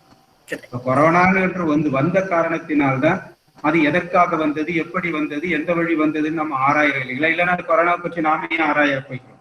அது நமக்கு ஒரு தாக்கத்தை, சமுதாயத்தில் ஒரு தாக்கத்தை ஏற்படுத்துவதால் அதை பற்றி நாம் ஆராய்கிறோம். அதே போன்று சமுதாயத்தில் நல்லவனாக இருக்கிறான், ஆனால் அவன் ஏழையாக இருக்கிறான். தீயவனாக இருக்கிறான், அவன் செல்வத்தோடு வாழ்கிறான். பொறாமை உடையவனாக இருக்கிறான், அவன் செல்வத்தோடு வாழ்கிறான். இது என்ன இயற்கைக்கு முரணாக இருக்கிறது என்று எண்ணுகின்ற பொழுதுதான் நாம் இயற்கை சூழல், சமுதாய சூழல், அரசியல் சூழல் இவற்றையெல்லாம் பின்னி பார்க்க வேண்டி இருக்கிறது. இப்போ வாழ்க்கை ஒரு பயணம்னு எடுத்துட்டு இதுல உள்ள வர மேடு பள்ளம் தான், அதுலதான் ஒண்ணு போகுள் அப்படின்னு நினைக்கும் பொழுது வாழ்க்கை இன்னும் கொஞ்சம் சுலபமா இருக்கும். நம்ம எல்லாமே எல்லார் வாழ்க்கையிலும் ஆகோளும் இருக்கும், போகோளும் இருக்கும். எந்த இடத்திலும் அலுவலகத்துக்கு நீங்கள் சென்றாலும் கூட ஒருவர் தலைவராக வருகின்ற பொழுது அவர் உங்களுக்கு முழுமையும் பற்றுடையவராக இருந்து உங்களுக்கு வேண்டியதெல்லாம் செய்து தருவார். அது ஆகோளாக அமைந்துவிடும். இன்னொரு தலைவர் மாறி வருகின்ற பொழுது உங்களுக்கு என்ன தீங்கு செய்யணுமோ அவ்வளவு தீங்கு செய்வார். அது போகோளாக மாறிவிடும். ஆக ஒரே இடத்திலே ஆள் மாறுகின்ற பொழுது ஆகோளும் போகோளும் வந்துடுது பாருங்க. இல்லை, ஒருவரே தலைவராக இருக்கின்ற பொழுது ஒரு காலகட்டத்தில் நீங்கள் அவருக்கு முக்கியமாக எல்லாவற்றையும் செய்து கொடுத்து வாழ்கின்ற பொழுது அவர் நமக்கு எல்லாவற்றையும் செய்கின்ற பொழுது ஆகோளாக இருக்கும். ஏதோ ஒரு கட்டத்திலே நமக்குள் ஒரு சின்ன பிரிவினை வருகின்ற பொழுது அவரே போகோளாக கூட மாறிவிடுவார் இல்லைங்களா? அதனால அந்த சமுதாயத்தினுடைய அமைப்பு எப்படி இருக்கிறது, நாம் வாழ்கின்ற அந்த சூழல் எப்படி இருக்கிறது, அந்த மனிதர்களுடைய அமைப்பு நிலை எப்படி இருக்கிறது, எல்லாவற்றையும் பொறுத்துதான் இந்த ஊழ் கணிக்கப்படுகிறது. ஐயா அடுத்தது வாங்க. கேள்வி எல்லாமே 100ல நின்று கொண்டு இருக்கிறாங்கப்பா. 100க்கு மேல யாரும் உள்ள வர முடியலையே. ஐயா வீரபாண்டியன் திருக்குறள் வீரபாண்டியன் ஐயா. நூறுக்கு மேல யாரும் வர முடியலையே இப்ப உள்ள. எல்லாரும் வெளியே தப்பிச்சதே போன முறை 2வது நாள் ஏற்பட்ட மாதிரி இருக்கு. சொல்றாங்க, ஒரு சிலர் தான். ஆனா வந்து யாருமே உள்நுழையிறதுக்கு அனுமதி இல்லைங்கய்யா. ஏன்னா எல்லாமே 100லே இருக்கு. அதுக்கு மேல உங்க மறுபடியும் 91 போடணும்னு மறுபடியும் இன்னொருத்தர் உள்ள வராங்களே தவிர நேற்று ஒரு 3 நபர்கள் வந்து அப்படியே அதுக்கு அடுத்து உங்க வந்து சேர்ந்துக்கிறாங்க. அந்த மாதிரி தெரியவில்லை, அது என்னன்னு பார்க்கணும். ஏன்னா 2வது நாள் நடந்தது போல ஏதோ நடந்திருக்குமோன்னு ஒரு சந்தேகம் இருக்கு. பார்த்துருங்க ஐயா. அடுத்து வேணா கேளுங்க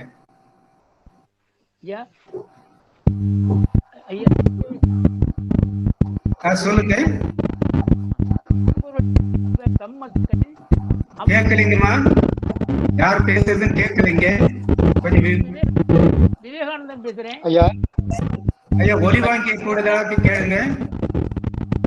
உலக மக்கள், பல கோடி மக்கள் ஊழினால், அதாவது கொரோனாவால் பாதிக்கப்பட்டுள்ள நினைக்கலாமா? இங்க பாதிப்பு என்பதே உங்களுக்கு நான் முதலில் சொன்னேன் இல்லைங்களாங்கய்யா, இயற்கையினால் எல்லா இடத்திலும் பாதிப்புகள் ஏற்படத்தான் செய்யும். முதற்கட்ட பாதிப்பு இயற்கை. நீங்க அண்டார்டிகா அல்லது ஆர்டிக் கடற்கரை பகுதிகளில் இருக்கிறீர்கள் என்று சொன்னால் அங்கு வாழ்கின்ற வாழ்க்கை முறை வேறு. அதே நீங்கள் ஒரு சகாரா பாலைவனத்திற்கு வருகிறீர்கள் என்றால் அங்கு வாழ்கின்ற முறை வேறு. அதே நீங்கள் குறிஞ்சி நிலத்தில் காடுறை நிலத்திலே மலைப்பகுதிக்கு வருகிறீர்கள் என்றால் அங்கு வாழ்கின்ற வாழ்க்கை நிலை வேறு. நீங்கள் எதிர்கொள்ளுகின்ற எதிர்நிலைகள் வேறு. அங்கே இருக்கின்ற உயிரினம் வேறு. அவற்றைத்தான் நீங்கள் உணவாக்கிக் கொள்கிறீர்கள், அவற்றைத்தான் நீங்கள் எதிர்கொள்ளுகிறீர்கள். பாலைவனத்திலே அதற்கேற்ற வாழ்க்கையை அமைத்துக் கொள்கிறீர்கள், அதற்கேற்ற உணவுகளை உண்கிறீர்கள். குறிஞ்சி நிலம் என்றெல்லாம் வருகின்ற பொழுது நீங்கள் எதிர்கொள்ளுகின்ற உயிரினங்கள் தாவரங்கள் எல்லாம் வேறு, நீங்கள் உண்ணுகின்ற உணவு வேறாக மாறுகிறது. ஆகவே இயற்கையினுடைய சூழலுக்கு ஏற்ப ஒரு பெரும் மாற்றம் உங்களுடைய வாழ்க்கை முறையையே மாற்றி அமைக்கிறது. அது இயற்கை ஒரு காரணமாக அமைக்கிறது. அதே நேரத்தில் ஒரே பகுதியில் இருக்கிறீர்கள், ஒரு பகுதியில் வாழ்கின்ற மக்கள் அதே குறிஞ்சி நிலம் என்று எடுத்துக் கொள்ளுங்கள், மலைப்பகுதி. ஒரு கட்டத்திலே வாழ்கின்ற மக்கள் அறநெறிப்படி வாழ்கிறார்கள். அவர்களோடு வாழ்கின்ற பொழுது நீங்கள் அமைதியாக வாழ்கிறீர்கள். அதே குறிஞ்சி நிலத்தில் இன்னொரு பக்கத்தில் வாழ்கின்ற மக்கள் கொடூரமானவர்களாக வன்னெஞ்சம் படைத்தவர்களாக வாழ்கிறார்கள் என்றால் நீங்கள் அங்கே வாழ்கின்ற பொழுது ஒவ்வொரு நாளும் செத்து பிழைக்கின்ற ஒரு வாழ்க்கை நிலை உங்களுக்கு வாய்த்து விடுகிறது. அதை எங்கே வாழ்கிறீர்கள், எந்த சூழலில் வாழ்கிறீர்கள், எந்த இயற்கை நிலையில் வாழ்கிறீர்கள் என்பதெல்லாம் உங்களை நிச்சயம் பாதிக்கும். அது மட்டுமல்ல, அரசியல் மிக பெரும் பாதிப்பை உண்டாக்கும். எந்தெந்த நாட்டில் நாம் அமெரிக்காவில் வாழ்கின்ற பொழுது அங்கிருக்க அரசியல் நம்ம வேறு ஒரு நிலைக்கு கொண்டு போகிறது. சுவிட்சர்லாந்தில் வாழ்கின்ற பொழுது அங்கே இருக்கின்ற நிலை ஒரு அமைதியான வாழ்க்கை என்று சொல்லுகிறார். ஊழலற்ற அமைதியான ஒரு வாழ்க்கை சுவிட்சர்லாந்தில் கிடைக்கிறது என்று சொல்லுகிறார். முதன்மை இடத்தில் இருக்கிறது என்று சொல்லுகிறார். அப்ப அங்கு வாழ்கின்ற பொழுது நாம் வாழ்கின்ற வாழ்க்கை நிலை வேறு. அதே காங்கோ போன்ற நாடுகளில் இருக்கின்ற அரசியல் நிலைகளோடு நாம் வாழ்கின்ற நிலை வேறு. இந்தியாவில் வாழ்கின்ற பொழுது நமக்கு இருக்கின்ற இங்கே அரசியல் அமைப்பு திட்டமே வேறு மாதிரியாக இருக்கிறது. இது ஒரு கூட்டமைப்பான ஒரு நாடு, பல பண்பாடுகளை கொண்ட நாடு, பல மொழிகளை கொண்ட நாடு, பல கலாச்சாரங்களை கொண்ட நாடு. அதுக்கு ஏற்றார் போன்று நீங்கள் எங்கெங்கே செல்கிறீர்களோ அதற்கேற்றார் போன்ற மாற்றத்தை நீங்கள் பெற முடிகிறது. இங்கே நீங்கள் தென்னிந்தியாவில் சாப்பிட்டால் அரிசி உணவு நன்றாக உங்களால் உண்ண முடிகிறது. வட இந்தியாவுக்கு போனால் நீங்கள் சப்பாத்தி போன்றவற்றைத்தான் அதிகமாக பார்க்க முடிகிறது. அரிசியெல்லாம் பார்ப்போம், ஆனால் அந்த முக்கியமான உணவாக கோதுமை மாவிலே செய்யப்பட்ட உணவு வருகிறது. தென்னிந்தியாவுக்கு வந்தால் அரிசியில் செய்யப்பட்ட உணவாக மாறுகிறது. ஆக நாம் வாழ்கின்ற சூழல், இயற்கை சூழல், அரசியல் சூழல், இது நம்மை மாற்றி அமைக்கிறது. ஐயா அடுத்த வினா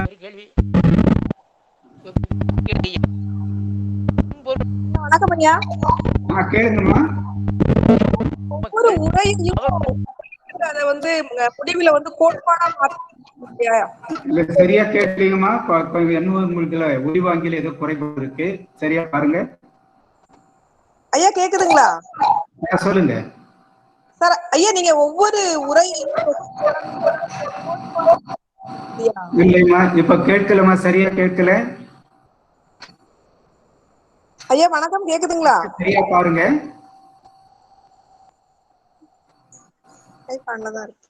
கேளுங்க ஐயா. நீங்க ஒவ்வொரு உரையையும் தொகுத்து வழங்கிட்டு கோட்பாடா மாத்துவீங்க இல்லையா ஐயா? ஆமாமா. இந்த கோட்பாடா மாத்துறது எப்படின்ட்டு எனக்கு இன்னும் கொஞ்சம் விளக்கமா சொன்னீங்கன்னா நல்லா இருக்கும் ஐயா. ஆமா, அது வந்து சாதாரண நிலை அல்லமா.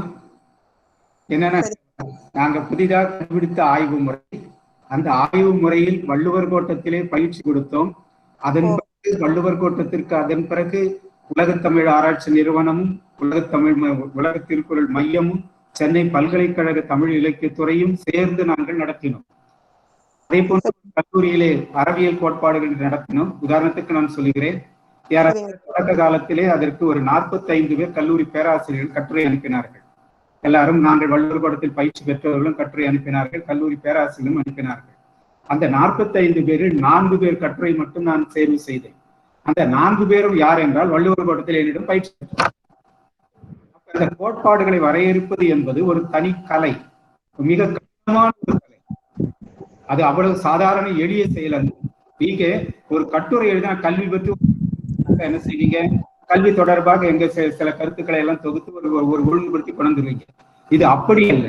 கல்வி பற்றிய நிலையில் என்றால் 1330 குறள் நீங்கள் ஒரு 5 முறை 6 முறை படித்து, அதன் பிறகு உரைகளை படித்து, அதன் பிறகு ஆய்வுகளை படித்து, அதில் என்ன நுட்பங்கள் இருக்கின்றன என்பதை தெரிந்து கொண்டு அதை ஒழுங்குபடுத்தி முறைப்படுத்தி வகைதொகை செய்து அதன் பிறகு கொண்டு வர வேண்டும். அது ஒரு மிகப்பெரிய ப்ராசஸ் என்று சொல்வார்கள். வெற்றி பெற்றவர்கள் நாங்களே வள்ளுவர் கோட்டத்தில் 30 பேருக்கு பயிற்சி கொடுத்தனா கடைசியில 7 பேர் தான் வெற்றி பெற்றார்கள், 23 பேர் தோல்வி அடைந்தார்கள். பல ஆண்டுகளாக நாங்கள் பயிற்சி கொடுத்தும் கூட. ஆனால் அது தனி ஈடுபாடு. நாங்கள் இதை சாதிக்க வேண்டும் என்ற ஈடுபாடும் நுண்ணறிவு திறனும் உங்களுக்கு இருக்குமானால் இதில் வெற்றி பெறலாம். உதாரணத்துக்கு எடுத்துக்கொள்வீர்கள், நம்முடைய பொதுச் செயலாளராக சக்கரவர்த்தி அவர் பெரிய பட்டங்கள் பெற்றுவிடவில்லை. எடுத்துக்கொள்வீர்களானால் அவர் சாதாரண சத்துணவு பணியாளராக இருந்து பயிற்சி பெற்று வள்ளுவர் கோட்டத்திற்கு வந்தார்கள். அதன் பிறகு ஆனால் ஒரு ஈடுபாடு வந்து அவர்கள் அந்த வள்ளுவர் கோட்டத்திலே அந்த நுட்பமாக அந்த கோட்பாடு சிந்தனைகளை கோட்பாடாக கற்றுக்கொண்ட பிறகு ஒரு மாதத்தில் ஒரு ஆண்டுக்கு ஒரு 30 நாள் 40 மாநாடு 30 மாநாடு 35 மாநாடு தமிழ்நாடு முழுதும் போவார். அங்கே கல்லூரி பேராசிரியர்களை விட இவருடைய கட்டுரை தான் உயர்ந்த கட்டுரை, சிறந்த கட்டுரை தேர்வு செய்யப்படும். அப்ப அதற்கென்று பல துறை முயற்சி தேவை. இன்னொரு பக்கம் அதிலே ஆழ்ந்த ஆர்வம் தேவை. ரெண்டும் இருந்தாலுடைய இது அவ்வளவு எளிதாக கற்றுக்கொள்ள முடியாது. இப்ப நாங்கள் கூட இங்கே பார்க்கின்ற பொழுது விருந்தியல் கோட்பாடு என்று ஒன்று நடத்தினோம். ஏறத்தாழ நாங்கள் 4 மாத காலம் விருந்தியல் கோட்பாடு என்று பயிற்சி கொடுத்தோம். முதல்ல 15 நாட்களுக்கு ஒரு நாள், அதன் பிறகு 10 நாட்களுக்கு ஒரு நாள் என்று பயிற்சி கொடுத்தோம். ஏறத்தாழ 20 பேர் பயிற்சி பெற்றார்கள். அதிலே 8 பேர் வள்ளுவர் கோட்டத்தில் பயிற்சி பெற்றவர்கள், 12 பேர் புதிய நிலையில பயிற்சி பெற்றார்கள். அவர்கள் திரும்ப திரும்ப திரும்ப திரும்ப படிக்க வைத்து திருத்த வைத்து ஓரளவு இன்றைக்கு பயிற்சி பெற்றிருக்கிறார், இன்னும் திருத்திக் கொண்டிருக்கிறார்கள்.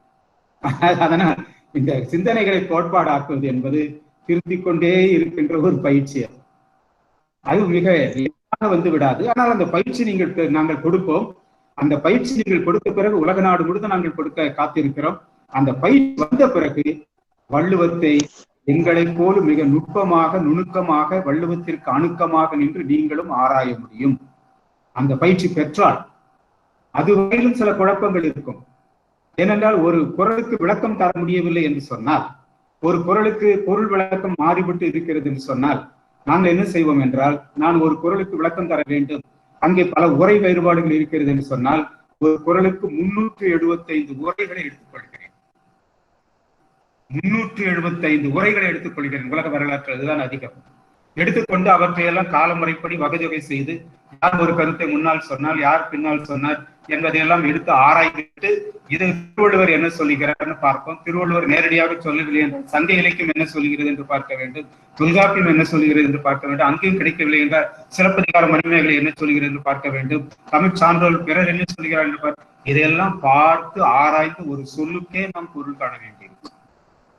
அந்த கோட்பாட்டை வரையறுக்கின்ற பொழுது சரி பரவாயில்லை, ஒரு கோட்பாட்டை நம்ம ஒரு குறளை எடுத்துக்கொண்டோம், மூவா எனக்கு பிடித்தவர் அவருடைய கருத்தை சொல்லிவிட்டு போகலாம், பரிமேழகர் எனக்கு பிடித்தவர் அவருடைய கருத்தை சொல்லிவிட்டு போகலாம்னு சொன்னா உங்க கோட்பாடு தப்பா போயிடும். நீங்களே அதற்கு அணுக்க பொருள் காண வேண்டும், ஆராய வேண்டும். அதற்கு ஏறத்தாழ உங்களுக்கு 3 மாத காலம் 6 மாத காலம் ஆகும் அந்த சொல்லுக்கு ஒரு குறளுக்கு பொருள் காண்பதற்கு மட்டும். அப்படி ஒரு 2 குறள் வந்து விட்டால் அதற்கே உங்களுக்கு குறைந்தது 6 மாத காலம் வந்து விளக்கம் பெறுவதற்கு. அதன் பிறகு நீங்கள் கோட்பாடுகளை தரவுகளை திரட்டி கோட்பாடுகளை வரையறுக்க வேண்டும், அதை வகைதொகை செய்ய வேண்டும், நுட்பமான வகைதொகைகள். உதாரணத்திற்கு நாங்கள் சொல்வதனால் இந்தியல் கோட்பாடுகள் என்று ஒரு கோட்பாடு நாங்கள் பயிற்சி கொடுத்தேன். அதைத்தான் உலகத்திற்கு வள்ளுவர் கோட்டத்தில் ஒரு நாள் வருவார்கள், உலக தமிழ் ஆராய்ச்சி நிறுவனத்தில் எல்லாம் ஒரு நாள் வருவார்கள், சென்னை பல்கலைக்கழகத்தில் எல்லோரும் மீண்டும் அங்கே ஒரு நாள் கூடுவார்கள். எல்லாம் வரட்டுமே, பல அந்த நிறுவனங்களை எல்லாம் சந்திக்கட்டுமே என்பதற்காக அப்படி ஒன்று 4 மாத கால பயிற்சி கொடுத்தோம். இன்பியல் கோட்பாடுகள் என்பது திருக்குறள் இன்பியல், இன்பம் என்பது, இனியது என்பது, மகிழ்ச்சி என்பது, ஓகை என்பது, இதெல்லாம் இருக்கு பாருங்க, எல்லாம் சேர்த்தா இன்பியல் கோட்பாடாகும். அந்த இன்பியல் கோட்பாட்டை எத்தனை தலைப்புகளிலே வரையறுக்கலாம் என்று கடைசியில ஒரு அட்டவணை போட்டு கொடுத்தேன், ஒரு டயக்ராம், ஒரு வரைபடம். அங்கே என்ன கிடைத்தது என்று தெரியுங்களா? ஒரு இன்பியல் கோட்பாட்டை மட்டும் வரையறுப்பதற்கு 2500 தலைப்புகளில் ஆராயலாம். திருவள்ளுவருடைய இன்பியல் கோட்பாட்டை மட்டும் 2500 தலைப்புகளில் ஆராயலாம். அதில் எங்களவர் 16 தலைப்புகளில் ஆராய்ந்து ஒரு பெரிய மாநாடு நடத்தி நாங்கள் முடித்தோம். ஆக அப்படி ரொம்ப நுட்பமாக போகக்கூடியது இந்த சிந்தனைகளை கோட்பாடாக்குதல் என்பது. நிச்சயமாக ஒரு நாள் நீங்கள் எல்லாம் அதில் பயிற்சி பெறுவீர்கள். உலகம் முழுவதும் அந்த பயிற்சி நான் கொடுத்து அந்த சிந்தனைகளை, திருவள்ளுவர் சிந்தனைகளை கோட்பாடாக்குகின்ற அந்த உயர்நிலை ஆய்வுக்கு எல்லோரையும் நான் கொண்டு வருவேன். அன்றைக்கு நீங்களும் அதிலே பயன் பெறலாம். நன்றி ஐயா. வாய்ப்பு கிடைச்சா கண்டிப்பா நான் அந்த பயிற்சியில சேர்ந்துக்கும் ஐயா. நிச்சயமா எல்லாருக்கும் கொடுக்கணுமா ஐயா? ஐயா ஐயா எல்லா சரியா கேட்கிறீங்களா? ஒளிவாங்க சரியா வைங்க. மாலை வணக்கம் ஐயா.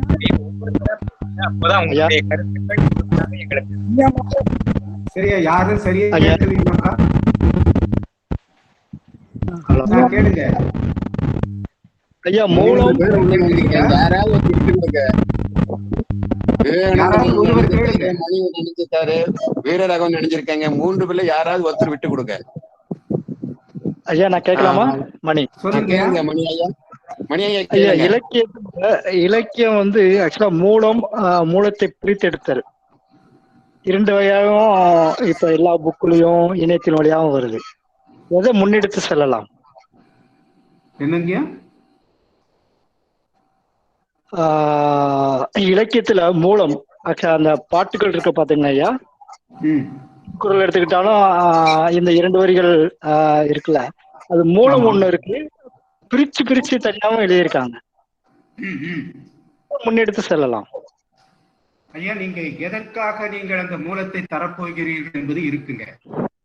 நீங்க யாப்பு தொடர்பான ஆய்வுகள் என்ற நிலை இருக்குமானால் அந்த மூலத்தை அசை சீர்காணுகின்ற முறைப்படி கொண்டு போக வேண்டும். நீங்கள் சாதாரண மாணவர்களுக்கு, மக்களுக்கு, மற்ற நிலையில் ஒரு இதழுக்கு நீங்கள் மக்களை அறிகின்ற மாதிரி பொதுமக்களுக்கு கொண்டு போக போகிறீர்கள் என்றால் பிரித்து இருக்கின்ற முறைப்படி தான் நீங்கள் செல்ல வேண்டும். இல்லைன்னா பாருங்க, அகர முதல் எழுத்தெல்லாம் மாதி.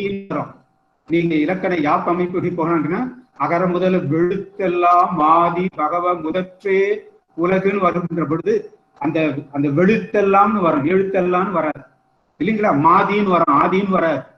யாப்பிலக்கண அடிப்படையில கொண்டு போவதானால் அப்ப என்ன ஆகிறதுன்னா அது புரியாமல் போய்விடும். ஆனால் யாப்பிலக்கணம் நீங்கள் ஆராய்கின்ற பொழுது அந்த இலக்கணப்படித்தான் எழுத வேண்டும். ஆனால் மக்களுக்கு, பாமர மக்களுக்கோ அல்லது விளக்கத்திற்கு ஒரு கட்டுரையாக விளக்கத்திற்கு நீங்கள் கொண்டு போகின்ற பொழுது நீங்கள் பிரித்து கொண்டு போவதுதான் சிறப்பாக அமையும். நன்றியா. அடுத்த கேள்விங்க உடனே வாங்க ஐயா. மாலை வணக்கம் ஐயா. சொல்லுங்க ஐயா. மாலை வணக்கம் ஐயா. கேக்குதுங்களா? கேட்குது, ஓரளவு கேக்குதுங்க, வாங்க ஐயா. வகுத்தல் என்பது இயற்கை முறைமை, கடவுள் முறைமை, அரசன் முறைமை, இணை செய்தவன் முறைமை என்று கேட்கலீங்க. சரியா கடைசியில கேட்கல ஐயா. இப்ப கேக்குதுங்க கேளுங்க, சொல்லுங்க. வகுத்தவன் கோடி தொகுத்தாலும் குறிப்பது அரிதாகிற போது வகுக்க வேண்டியதனுடைய அவசியம் என்ன?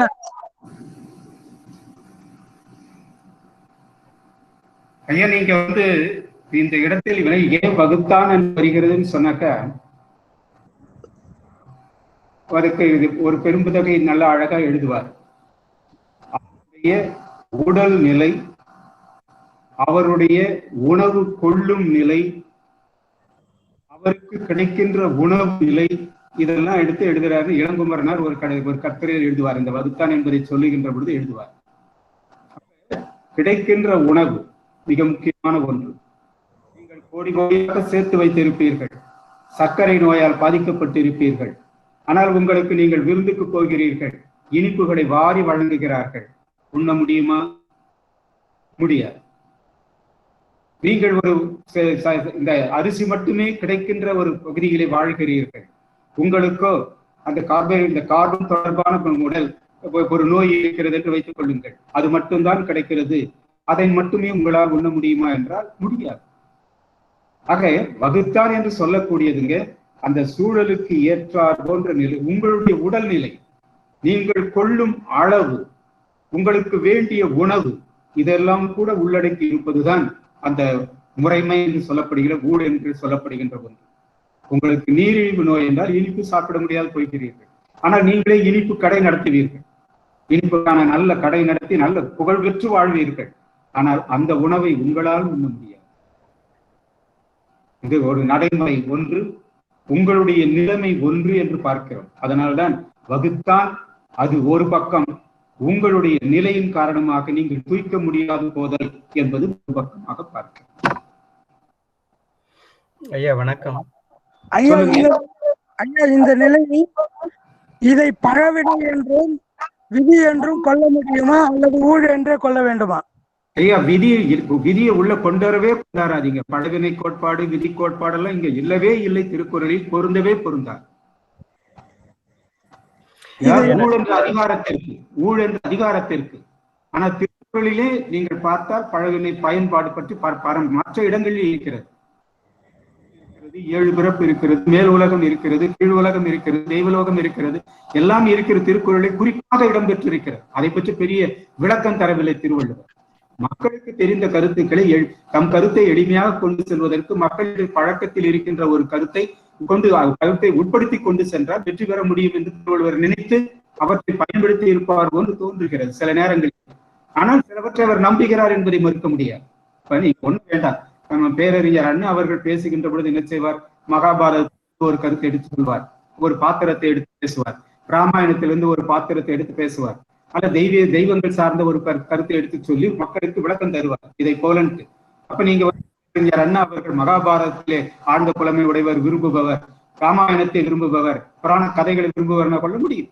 மக்கள் எளிமையான கருத்துக்களை கொண்டு வருவதற்கு, மக்கள் வழக்காற்றில் எது பெருவழக்காக இருக்கோ அதை பயன்படுத்தி கொண்டு போவதற்கு திருவள்ளுவர் முயன்று இருக்கிறார்.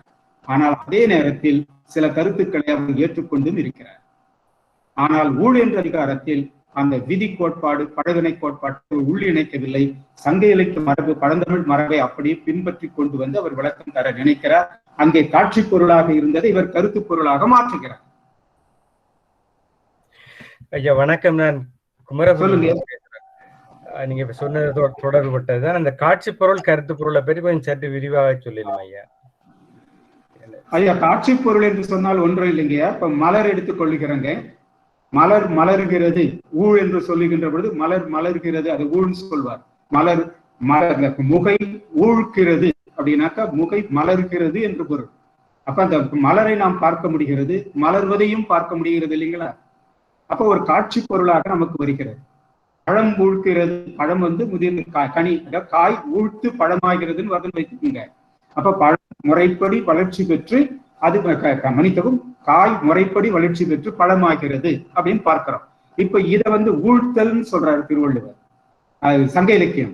அப்ப ஊழ்த்தல்னா அது முற்றி பழமாகிறது என்று பொருள், முற்றுதல் என்று பொருள். அந்த முற்றுதலை நாம் அப்படியே உற்று பார்த்தால் ஒரு சில காலகட்டத்தில் அது முற்றுவதை நாம் பார்க்க முடிகிறது. அதனால் காட்சி பொருள். ஆக சங்க இலக்கியத்தில் எல்லாம் ஊழ் என்பது காட்சி பொருளாகவே காட்டப்பட்டிருக்கின்றன. ஒரு மாடு இருக்கிறது, மாட்டுக்கு அந்த கொம்பு வளர்வதை ஊழ்னு சொல்றார். ஊழ்த்த கொம்பு ஊழ்கோடுன்னு சொல்றார். அப்ப அந்த கொம்பு படிப்படியா முறைமுறையா வளர்ந்து பாருங்க, அதை ஊழ்த்தல் என்று சொல்லுகிறார் சங்க இலக்கிய புலவர்கள்.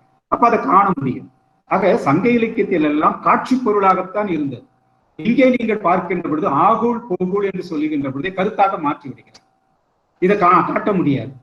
ஆகுள் போகுள்னா எப்படி காட்சியை காட்டுங்க, ஆகுள் எங்க இருக்கு போகுள் எங்க இருக்குன்னா காட்ட முடியவில்லை. இது கருத்து பொருளாக மாறிவிடுகிறது. ஆக சங்க இலக்கியத்தில் காட்சி பொருளாக இருந்தது திருக்குறளில் கருத்து பொருளாக மாற்றப்பட்டு இருக்கின்றது. அது ஒரு பெரிய மாற்றம். ஊழ் என்ற அந்த சொல்லின் பொருள் வளர்ச்சி வரலாற்று. நன்றி ஐயா, சிறப்பான விளக்கத்துக்கு நன்றி. அடுத்தது ஐயா. ஐயா வணக்கம், கோவிந்தராஜன் பேராசிரியர், பெங்களூர். ஐயா சொல்லுங்க. ஊழ் பற்றிய விளக்கங்கள் மிக அருமையான விளக்கத்தை ரொம்ப ஆழமா போய் நுணுகி ஆராய்ந்து எங்களுக்கெல்லாம் விளக்கம் கொடுத்தீங்க. இந்த விளக்கம் சரியான விளக்கமாக இருக்கிறது எங்களுக்கெல்லாம். பெரும்பாலானவர்கள் இப்போது இந்த வகுப்பிலே கலந்து கொண்டிருப்பவர்கள் எல்லாம் வயதானவர்கள். ஒன்று, அந்த நீங்கள் சொன்ன செய்திகள் எல்லாம் இளைஞர்களுக்கு சென்று சேர வேண்டும். ஒன்று. இரண்டாவதாக, இந்த கருத்துக்களை எல்லாம் இன்றைய தமிழாசிரியர்களோ தமிழ் பேராசிரியர்களோ திருக்குறள் ஆர்வலர்களோ அந்த கருத்துக்களை எடுத்துக்கொள்வார்களா? அதை அவர்கள் பரப்புவதற்கான வழிகள் என்ன, முறை என்பதை கொஞ்சம் தெளிவாக சொன்னால் சிறப்பாக இருக்கும். ஐயா, எந்த ஒரு கருத்தையுமே சான்றாதாரங்களோடு விளக்க வேண்டும். ஒன்று. சொல்லுவதை நயம்பட கொண்டு சேர்க்க வேண்டும். முதலில் சொல்லுகின்றவர்களுக்கு உறுதிப்பாடு வேண்டும். இதுதான் என்ற உறுதிப்பாடு வேண்டும். அந்த உறுதிப்பாடு இருக்கின்ற பொழுது உங்கள் சொல்லில் ஒரு ஆற்றல் பிறக்கிறது. உங்களுக்கு உள்ளத்திலேயே உறுதிப்பாடு இல்லைன்னு சொன்னாக்க நீங்க உதட்டளவில் தான் பேசுவீர்களை தவிர உள்ளத்தளவில் பேச மாட்டீர்கள். உங்கள் உள்ளத்திலேயே உறுதிப்பாடு வருகிறது என்று சொன்னால் நீங்கள் உதட்டிலே பேச மாட்டீர்கள், உள்ளத்திலிருந்து பேசுகிறீர்கள் இல்லைங்களா? அப்ப உள்ளத்திலிருந்து பேசுகின்ற பொழுது எதிரை கேட்கிறவரிடம் ஒரு பெரிய தாக்கத்தை ஏற்படுத்தும். உதட்டிலே பேசுகின்ற பொழுது எந்த தாக்கத்தையும் ஏற்படுத்தாது. உள்ளத்தோடு உள்ளம் பேசுகின்ற பொழுது ஒரு பெரிய தாக்கத்தை ஏற்படுத்தும். நீங்கள் சொல்வது உண்மை என்பதை ஆதாரபூர்வமாக நீங்கள் விளக்குகின்ற பொழுது அவர்கள் படிப்படியாக ஏற்றுக்கொள்வார்கள். ஆனால் உடனே ஏற்றுக்கொள்ள மாட்டார்.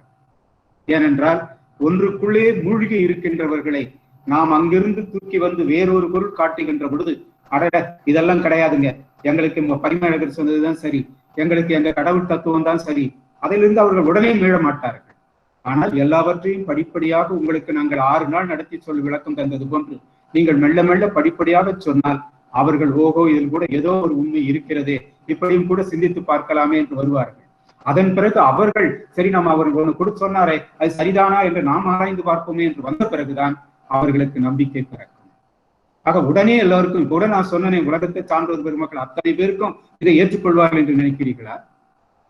இவ்வளவும் 6 காலகட்டத்தில் சொல்லி சான்றாளர்களோடு நாம் விளக்கி சொன்ன பிறகு இதில் ஏதோ பொருள் இருக்கிறது, இதுக்கான ஒரு ஏற்பு இருக்கிறது என்ற நிலைக்கு வருவார்கள். நீங்கள் உடனே போயிட்டு இதான் அந்த பொருள், இது மோகன்ராஜ் சொன்னார் சென்னையில அப்படின்னாக்க யாரும் ஏற்றுக்க மாட்டாங்க.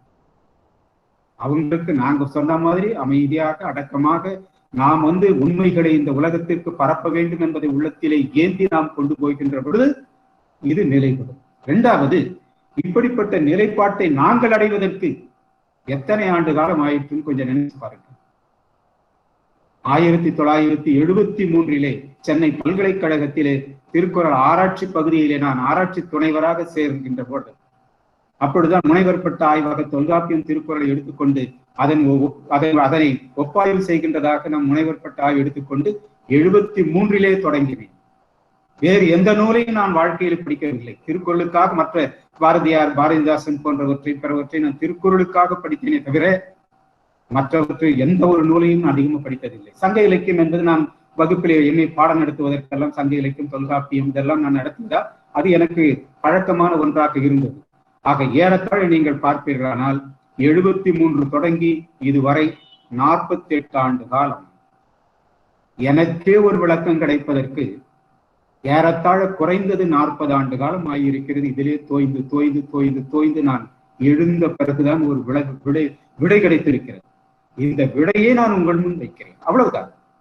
மணக்குடவர் ஒரு கோணத்தில் வைத்தார், பரிமேழகர் ஒரு கோணத்தில் வைத்தார், மூவாயியா ஒரு கோணத்தில் வைத்தார், வாஸ்ப மாணிக்கனார் ஒரு கோணத்தில் வைத்தார், புலவர் குழந்தை ஒரு கோணத்தில் வைத்தார், இளங்குமரனார் ஒரு கோணத்தில் வைத்தார், பூச ஆனந்தன் ஒரு கோணத்தில் வைத்தார்கள், டாக்டர் கலைஞர் ஒரு கோணத்தில் வைத்தார், எல்லோரும் ஒவ்வொரு கோணத்தில் வைத்தார்கள். ஆனால் நாங்கள் வைக்கின்ற கோணம் என்பது 48 ஆண்டு காலம் இதையே ஆராய்ந்து தோய்ந்து தோய்ந்து இதுவே வாழ்க்கையாக கொண்டு ஒவ்வொரு நாளும் 20 மணி நேரமாவது இதற்காகவே வாழ்ந்து கொண்டிருந்து எங்கேயாவது திருக்குறளின் உண்மை பொருளை இந்த உலகிற்கு உணர்த்தியாக வேண்டும் என்ற ஒரு முடிவோடு நாங்கள் இறங்கியதால் தான் இன்றைக்கு நான் உங்களை எல்லாம் பெரும் அறிஞர்களை எல்லாம் உலகத்து சான்றோர்களை எல்லாம் நாங்கள் சந்தித்து இந்த கருத்துக்களை உங்களிடம் கொண்டு வந்து சேர்க்க வேண்டிய பிறகு இதை கொண்டு சேர்க்க வேண்டிய பொறுப்பு உங்களுடையது. அதனால்தான் நாங்கள் வலைவொலி வழியாகவும் இதை கொண்டு வருகிறோம், ஒளியாகவும் இதை கொண்டு வந்து உங்களிடம் நாங்கள் இதை அர்ப்பணிக்கின்றோம்.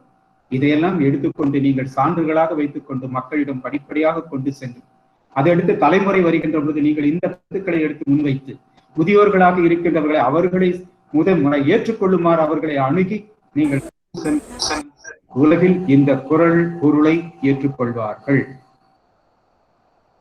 என உடனே ஊழையும் முற்போக்கம் காண்பன பெரிய எல்லாரும் உரை எழுதுறாங்க. ஊழையும் வெல்வார்கள் எழுதுறாங்க. வெல்லவே முடியாது. அதை தலைசாய வைக்க முடியும் அல்லது புறங்காண முடியும். அடுத்தடுத்து ஊழலை நாம் எதிர்கொண்டு கொண்டே போய்கொண்டே இருக்க வேண்டும். அதுதான் வாழ்க்கை பயணம். ஒவ்வொரு முறையும் நம்முடைய ஆழ்ந்த முயற்சி, உறுதியான முயற்சி இருந்தால் ஒவ்வொன்றையும் புறந்தள்ளி கொண்டே போக முடியும். அதுதான் ஊழ். ஒரே கட்டத்தில் ஊழை யாராலும் வென்றுவிட முடியாது. ஆனால் ஒரு கட்டத்தில் நீங்கள் ஊழை வென்று வென்று வென்று சமுதாயத்தில் நின்று நிலைக்கின்ற புகழ் பெற்றவர்களாக வருகின்ற பொழுது நீங்கள் ஊழை வென்றவர்களாக நன்றாக புரிந்து கொள்ள முடியும். அதற்கு நான் சான்று சொல்லியிருந்தேன். ஒரு கொலைகாரன் குடும்பம், பாட்டன் ஒரு கொலைகாரன், அப்பன் ஒரு கொலைகாரன் குடும்பம். ஆனால் மகனோ வருகின்ற பொழுது அந்த ஈட்டிய பொருளை எல்லாம் கொள்ளையடித்து ஈட்டிய பொருளை எல்லாம் கொலை செய்து ஈட்டிய பொருளை எல்லாம் மக்கள் சமுதாயத்திற்காக வள்ளலாக நின்று வழங்கி கொண்டிருக்கிறார். அப்பொழுது மக்கள் சமுதாயம் நினைக்கிறார்கள், பாட்டம் இவனும் கூட கொலைகாரனா இருந்த பரவாயில்ல, இவன் வள்ளலாக இருக்கிறான், இவனை நாம் புகழ்ந்தால்தான் சமுதாயத்துக்கு பயன்படுவான் என்று அவனை வள்ளல் என்று புகழ்ந்து கொண்டே வருவார்கள். அந்த வள்ளனை மாறாமல் அவன் வாழ்க்கை முழுவதும் நகர்ந்து கொண்டே இருப்பான் என்றால் அந்த குடும்பம் வள்ள குடும்பமாக மாறும். அதற்கு முன்னால் இருந்தவர்கள் பெயர்கள் மெல்ல மெல்ல மறைந்து போகும். அப்ப அடுத்த தலைமுறை பாட்டன் இவனுடைய அப்பன் கொலைகாரனாக இருந்திருப்பான். அடுத்த தலைமுறைக்கு பாட்டன் கொலைகாரன்றது வராது, அப்பன் வள்ளல் என்பது நிற்கும். ஆக அந்த இடத்தில் தாங்க நீங்க ஊழலை வெல்ல முடியும். அது ஒரு கோணத்தில். ஆனா இன்னும் பல கோணத்துல ஊழல் இருக்கு. ஒரு கோணத்தில் தான் நீங்க வென்றிருக்கீங்க பொருளில். அப்ப அறிவில் நீங்கள் என்ன செய்ய போகிறீர்கள்? அல்லது அந்த அறிவியலில் என்ன செய்ய போகிறீர்கள்? பல துறைகளில் என்ன செய்ய போகிறீர்கள்? ஆக ஒவ்வொரு துறையிலும் நீங்கள் ஊழலை எதிர்கொண்டு நீங்கள் போராடி கொண்டு இருக்க வேண்டி வரும்.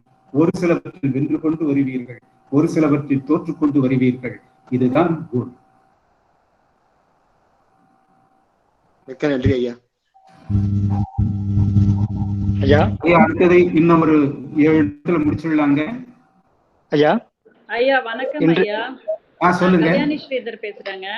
சூழல் தான் பாதிக்கும்னு சொல்றீங்க இல்லைங்க ஐயா. சூழல் தான் பாதிக்கும்னா ஒருவன் எப்படி அந்த சூழ்நிலையில கையாள்றானோ அவனாலதான் வெல்ல முடியும்னு எடுத்துக்கலாமா? அப்படி எடுத்துக்கிட்டோம்னா வகுத்தவன்கிறதுக்கு அர்த்தம் எவன் ஒருத்தன் ஒரு வினைய செய்யறானோ, அதாவது அந்த ஆக்ஷனை செய்யறானோ, அவன் எப்படி கையாள்றானோ அவனை பொறுத்துதான் அந்த விஷயம் இருக்கும் அப்படின்னு எடுத்துக்கலாமா? ஏன்னா இப்ப நீங்க சொல்ற அந்த சூழல், மக்களோட அந்த செயற்கை முறைமை, அரசாட்சி முறைமை எல்லாம் சொல்றீங்கல்ல, அப்ப அந்த இடத்துல இருக்கிறவங்க 1000 பேர் இருக்காங்கன்னா 1000 பேருக்கும் அந்த ஊழ் வரதில்லை இல்லைங்க ஐயா. ஒருத்தனுக்கு ஒரு 10 பேத்துக்கு பாதிக்குது. இப்ப நீங்க சொன்ன அந்த கொரோனாவே எடுத்துக்கிட்டீங்கன்னா சில பேத்துக்கு பாதிக்குது, சில பேர் நல்லா தானே இருக்காங்க. அதை எப்படி நம்ம பாக்குறதுங்க ஐயா? நல்லதுமா. இப்ப ஒரு இடத்துல மொத்தம் ஒரு 10 பேர் இருக்காங்கன்னு வச்சுக்கோங்க. ஒரே குடும்பத்தையே எடுத்துக்கோங்க. ஒரு 4-5 பேர் அந்த குடும்பத்துல இருக்காங்கன்னு வச்சுக்கோங்க. இப்ப இந்த 4-5 பேரில் 4-5 பேருக்கும் ஒரே வகையான பண்பு, ஒரே வகையான முயற்சி, ஒரே வகையான ஆற்றல் இருக்குன்னா சொல்ல முடியாது. ஏன்னா நம்ம உதாரணத்துக்கு சொல்லுகின்ற பொழுது நம்ம 5 விரலும் ஒரே மாதிரியாக இருக்கு அப்படின்னு உதாரணம் சொல்லுவாங்க. ஆக ஒவ்வொருத்தருக்கும் ஒவ்வொரு பண்பு நலன்கள் மேலோங்கி இருக்கும். ஒவ்வொருத்தருக்கும் ஒருத்தர் கல்வி கற்க வேண்டும் என்பதில் ஆர்வமாக இருப்பார், ஒருத்தர் பொருள் சேர்க்க வேண்டும் என்பதில் ஆர்வமாக இருப்பார். அப்ப என்ன ஆகிறது, நாங்க இங்க இருக்கின்ற ஒரே குறிப்பிட்ட ஒரு சூழலிலும் கூட அவரவர் உழைப்பு, அவரவர் பண்பு, அவரவர் முயற்சி இதற்கு ஏற்றார் போன்று அந்த சூழலினுடைய வளைவு சுழிவுகள் நமக்கு ஏற்பட்டு விடுகின்றன. இப்ப நாங்க எங்க வீட்டுல ஒரு 5 பேர் இருக்கிறோம். நான் மட்டும் இப்ப எனக்கு 75 வயது ஆகுறதுன்னு வச்சுக்கோங்க. நான் வீடை விட்டு வெளியே போகிறதே இல்லை. ஆக எங்க பிள்ளைகள் ஒரு 30 வயது பிள்ளைகள் என்ன செய்யறாங்க, எனக்கு ஒண்ணும் கொரோனா வராதுன்னு போயிட்டு வெளியே சுற்றிட்டு வராங்க. நானா வெளியே கொஞ்சம் நகர்ந்தாலே அந்த முகக்கவசம் அணிந்து கொண்டு அது இதெல்லாம் போட்டுக்கிட்டு போறேன். அப்ப என்ன செய்யுதுங்க, அவரு அதை பற்றி கவலைப்படாம வெளியே போயிட்டு நண்பர்களோடு பேசிட்டு வருகின்ற பொழுது அவர் என்ன செய்யறாருங்க, கொரோனாவோட வர்றாரு. நான் பல பாதுகாப்புகளோடு இருந்த காரணத்தினால் என்ன ஆகிறதுங்க, என்னை நான் பாதுகாத்துக் கொண்டிருக்கிறேன். இப்ப அவர் உள்ள வந்த பிறகும் கூட நான் மறுபடியும் அவரை விட்டு தனியா போயிட்டு நான் என்னை பாதுகாத்துக் கொள்ள வேண்டி இருக்கிறேன். ஆக ஒரே சூழலில் இருந்தாலும் கூட நம்முடைய முயற்சிகள் எப்படி அமைகின்றன, நம்முடைய வாழ்க்கை முறைகள் எப்படி அமைகின்றன என்பது பொறுத்துதான் அந்த ஊழினுடைய வினையாக்கம் ஏற்படும். அடுத்ததுங்க, நம்ம 8 மணிக்கு முடிச்சிடலாங்க. இன்னும் 4 நிமிடங்கள் சொல்வதற்கே சரியாகும் என்று நான் நினைக்கிறேன். ஐயா ஒரு வேண்டுகோள் சொல்லுங்க. இன்று இளைஞர்கள் இணையத்தில் சிறப்பாக செயல்படுகின்றனர். அவர்களை இணைத்து உலக திருக்குறள் சார்பாக உலகத்தில் நடந்த திருக்குறள் ஆய்வுகளை எல்லாம் ஒன்றிணைத்து இணையத்தில் வெளியிட்டால் ஒரு சிறந்த நூலகமாக அமையும் என நினைக்கிறேன். தங்களுடைய கருத்துக்களை. ஐயா, நான் முதல்ல ஒன்று தெளிவாக சொல்ல வேண்டியது, நம்முடைய அலைவழி வழி, அதாவது நம்ம ஒளி வழியே நாம் ஒரு 50 சொற்பொழிவுகளை குறும்பொழிவுகளை நிகழ்த்தி யூடியூபில் போட்டிருக்கிறேன். அதில் பல சிக்கல்களுக்கு விடை கொடுத்திருக்கிறேன். ஏறத்தாழ ஒரு 10-15 சிக்கல்களுக்கு விடை கொடுத்திருக்கிறேன். யூடியூப்லேயே என்னுடைய பெயர்களை நீங்கள் பார்க்கலாம். இப்படியும் நாங்கள் கொண்டு போகிறோம். இன்னொரு பக்கம் என்ன செய்கிறோம் என்றால், இளைஞர்கள் எழுச்சி மாநாடு, மாணவர் எழுச்சி மாநாடு, முதியோர் மகளிர் எழுச்சி மாநாடு என்று பல மாநாடுகள் நடத்தி அவர்களுக்குரிய தலைப்புகள் கொடுத்து அவர்களை எழுச்சி வர செய்கிறோம். இப்போ உதாரணமாக இந்த கவி அரங்கம், இசை அரங்கம் நடத்துகின்ற பொழுது அதற்கு ஏற்றார் போன்று தலைப்பு தருகிறோம். எல்லாருக்கும் எல்லாம் கொடுத்தோம். அந்த எழுச்சி உண்டாக்குகின்ற அளவுக்கு நாங்கள் வளர்ப்பதற்கு திட்டமிட்டு முன்னால் யாதும் ஊரே யாவரும் கேளீர்னு கொடுத்திருந்தோம். முன்னால் பிறப்புக்கும் எல்லா உயிருக்கும் தலைப்பு கொடுத்திருந்தோம். அதுல கவியரங்கம், அதுல குரட்பா அரங்கம், புதுக்கவிதை அரங்கம், இசை அரங்கம், குறுங்கதை அரங்கம் அப்படின்னு அந்த தலைப்பு கொடுத்துங்க ஒரு எழுச்சியை உண்டாக்கணும். மனித இனம் ஒன்றுதான் என்ற எழுச்சி மறைமுகமாக அவர்கள் உள்ளத்திலே பதிமாறு உண்டாக்குகிறோம். இது ஒரு பக்கம். இன்னொரு பக்கம் திருக்குறள் எழுச்சி உண்டாக்க வேண்டும் என்பதற்காக திருக்குறள் தேசிய நூல் இப்போ எழுச்சி மாநாடு, மாணவர் எழுச்சி மாநாடு நடைபெறப் போகிறது. திருக்குறள் உலக நூல்னு இளைஞர் எழுச்சி மாநாடு நடைபெறப் போகிறது. அப்படி ஒவ்வொன்றாக எந்தெந்த சூழலுக்கு நாம் எப்படி கொண்டு போக வேண்டுமோ அதற்கான முயற்சிகளிலே ஈடுபடுகிறோம். அதற்கான பயிற்சியும் கொடுக்கிறோம். மாணவர்களை எழுதி கொடுத்தால் அதன் பிறகு எங்கள் ஆசிரியர்களை பங்கிட்டு கொடுத்து அதெல்லாம் வழிபடுத்தி முறைப்படுத்தி கொண்டிருக்கிறார்கள். அவர்களே பல துணை புரிகிறார்கள். நாங்களும் கூட நீங்கள் பார்த்தால் அலைவீசியிலே பார்த்தால் என்னென்ன குறிப்புகளை எல்லாம் நீங்கள் பயன்படுத்திக் கொள்ளலாம் அப்படின்னு சொல்லி நாங்களாம் குறிப்பு வேற கொடுத்துக்கிட்டு தான் இருக்கோம். புரியுதுங்களா? எல்லா வகையிலும் துணை செய்யறோங்க. ஏன்னா மாணவர்களை உடனே அவங்களை விட்டு நீங்க எழுதுங்கன்னு சொல்ல முடியாது. ஆசிரியர் செய்ய வேண்டும். நாங்கள் அதுக்கு என்னென்ன குறிப்புகள் என்றெல்லாம் தந்து சொல்ல வேண்டும். இப்ப மாணவர் எழுச்சி மாநாடு திருக்குறள் தேசிய நூல் என்பதற்கு ஒரு 15 குறிப்பு கொடுத்திருக்கேன். இன்னதையெல்லாம் நீங்கள் எடுத்துக்கொள்ளலாம். ஆனா இதை மட்டுமே எடுத்துக்கொள்ளாதீர்கள், நீங்களும் 1-2வது புதிதாக சிந்தித்து சேருங்கள் என்று அவர்களையும் சிந்திக்க விடுகிறோம். ஆக இப்படிப்பட்ட பல கோணங்களில் நாம் கொண்டு வர வேண்டி இருக்குங்க. இப்பொழுது கொண்டு வந்திருக்கிற திருக்குறள் மூதறிஞர் குழு, இந்த திருக்குறள் மூதறிஞர் குழு வைத்து ஒரு பெரிய எழுச்சி உண்டாக்க நினைக்கிறோம். அது பல கோணங்களில் ஆய்வு நிலையில ஒரு எழுச்சி உண்டாக்க வேண்டும். வாழ்வியல் நிலையில யாரெல்லாம் திருக்குறளுக்காக உலக நாடு முழுவதும் வாழ்ந்து வாழ்ந்தார்களோ அவர்கள் வரலாறுகளும் எழுத வேண்டும். அப்படியெல்லாம் நாங்கள் ஏறத்தாழ 40 புத்தகம் கொண்டு வந்திருக்கோம். உலகத்தை சார்ந்தவர்களை பற்றி 40க்கும் மேற்பட்ட புத்தகங்கள் கொண்டு வந்திருக்கும். உலகத்துக்குமே சார்ந்த என்னை பொறுத்தவரை என்னுடைய பெயரில் மட்டும் 287 நூல்கள், இப்ப 75 நூல்கள் தயாரா இருக்கு. கொரோனா முடிஞ்ச உடனே தயாரா கொண்டு வந்திருக்கோம். எங்க உலகத்திற்கு மையத்தில் இருக்கின்றவங்க மட்டும் 400க்கும் மேற்பட்ட நூல்கள் எழுதியிருக்காங்க. அவங்க கொஞ்சம் பரப்புறாங்க, எல்லாரும் கொண்டு சேர்க்கிறாங்க வகுப்புகள் மூலமாக. இப்ப சக்கரவர்த்தி போன்றவர்கள், இவங்களெல்லாம் இங்க எல்லப்பன் போன்றவர்கள், இப்படி பல இடங்களில் இருந்து கொண்டு குமரிச்செழியன் போன்றவர்கள், லலிதாம்மையார் போன்றவர்கள், ஆரோக்கியமேரி போன்றவர்கள் பல கோணங்களிலே தன்னுடைய கருத்துக்களை அங்கங்கே பரப்பிக் கொண்டே இருக்கிறார்கள். அது இந்த ஏறத்தாழ தமிழகத்தில் மிக பெரும் எழுச்சி ஏற்பட்டது என்று சொன்னால் 1970க்கு பிறகு ஏற்பட்டது என்றால் அது உலகத்திற்குள் மையம் காரணம். மிகப்பெரிய எழுச்சி உண்டாக்கினோம் தமிழகத்தில். டாக்டர் கலைஞர் அவர்கள் பெரும் துணை இருந்தார்கள். நாங்கள் என்ன சொல்கிறோமோ அதெல்லாம் அவர் நிறைவேற்ற ஆரம்பித்தார். இப்ப கோயில்கள் தோறும் திருக்குறள் முற்றோடு செய்வதற்கு ஏற்பாடு செய்ய வேண்டும் என்று சொன்ன பொழுது டாக்டர் கலைஞர் உடனே என்ன செய்தார்கள்? 43 பெரிய கோயில்களை தேர்ந்தெடுத்தார்கள். வாரந்தோறும் திருக்குறள் முற்றோதல் செய்வதற்கு ஓதுவார்களை நியமித்தார்கள். ஆனால் ஒவ்வொரு கோயிலும் இருக்கிற சூழல் உங்களுக்கு என்னன்னு தெரியும், அதை அப்படியே தடுத்து விட்டார்கள். ஆக இதெல்லாம் இப்ப இனிமேல் வரும். ஆக இதெல்லாம் ஒரு படிநிலையாக நாம் கொண்டு போக வேண்டி இருக்குங்க. அது எழுச்சி என்பது உடனே கிடைத்து விடாது. அதனால் இப்ப நாங்க தமிழகத்தில் ஏற்படுத்திய எழுச்சி உலக அரங்கில் நாங்கள் உருவாக்க வேண்டும் என்று நினைக்கிறோம்.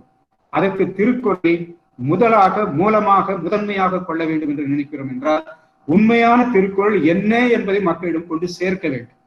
ஏனென்றால் எல்லோரும் நாம் எதையோ ஒன்றை பின்பற்றி கொண்டு வாழ்கிறோமே தவிர அதற்கு என்ன உண்மை நிலை என்பதை நாம் தெரியாமல் தான் வாழ்ந்து கொண்டிருக்கிறோம். பெரும்பாலும் ஒரு சில நல்லறிஞர்கள் விதிவிலக்கு. ஆகவே அவர்களிடம் நாங்கள் எங்கள் கருத்துக்களை கொண்டு சேர்க்க அவர்கள் அந்த கருத்துக்களை கொண்டு அடுத்த தலைமுறையிடம் சேர்க்க அதன் பிறகுதாங்க ஒரு பெரிய மாற்றத்தை உலகத்தில் உண்டாக்க முடியும். நம்முடைய தமிழ்நாட்டிலே உலகத்து பிற புலங்களில் வாழ்கின்ற தமிழர்களை பாருங்க. முதல் கட்டங்கள்லாம் நீங்க பார்த்தீங்கன்னா தேவாரம் திருவாசகம் என்பது மிக பெருமைக்குரியதாக இன்றைக்கும் இருக்கிறது. பெருமைக்குரியதாக நினைத்தார்கள், வழிபாடு செய்தார்கள், எல்லாம் இன்றைக்கும் மனப்பாடம் செய்து கொண்டிருக்கிறார். ஆனால் இன்றைக்கு என்ன நினைவு வந்திருக்கிறதுன்னு பாருங்க.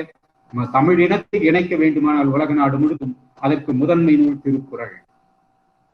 திருக்குறள் ஒன்றுதான் தம்மை பெருமைக்குரியதாக நிலைநிறுத்தி அவர்களை என்கிற நிலைப்பாடு வந்த பிறகு எங்கு பார்த்தாலும் திருக்குறள் திருக்குறள் திருக்குறள் என்ற ஒரு சுழற்சி காணப்படுவதை பார்க்கிறோம்.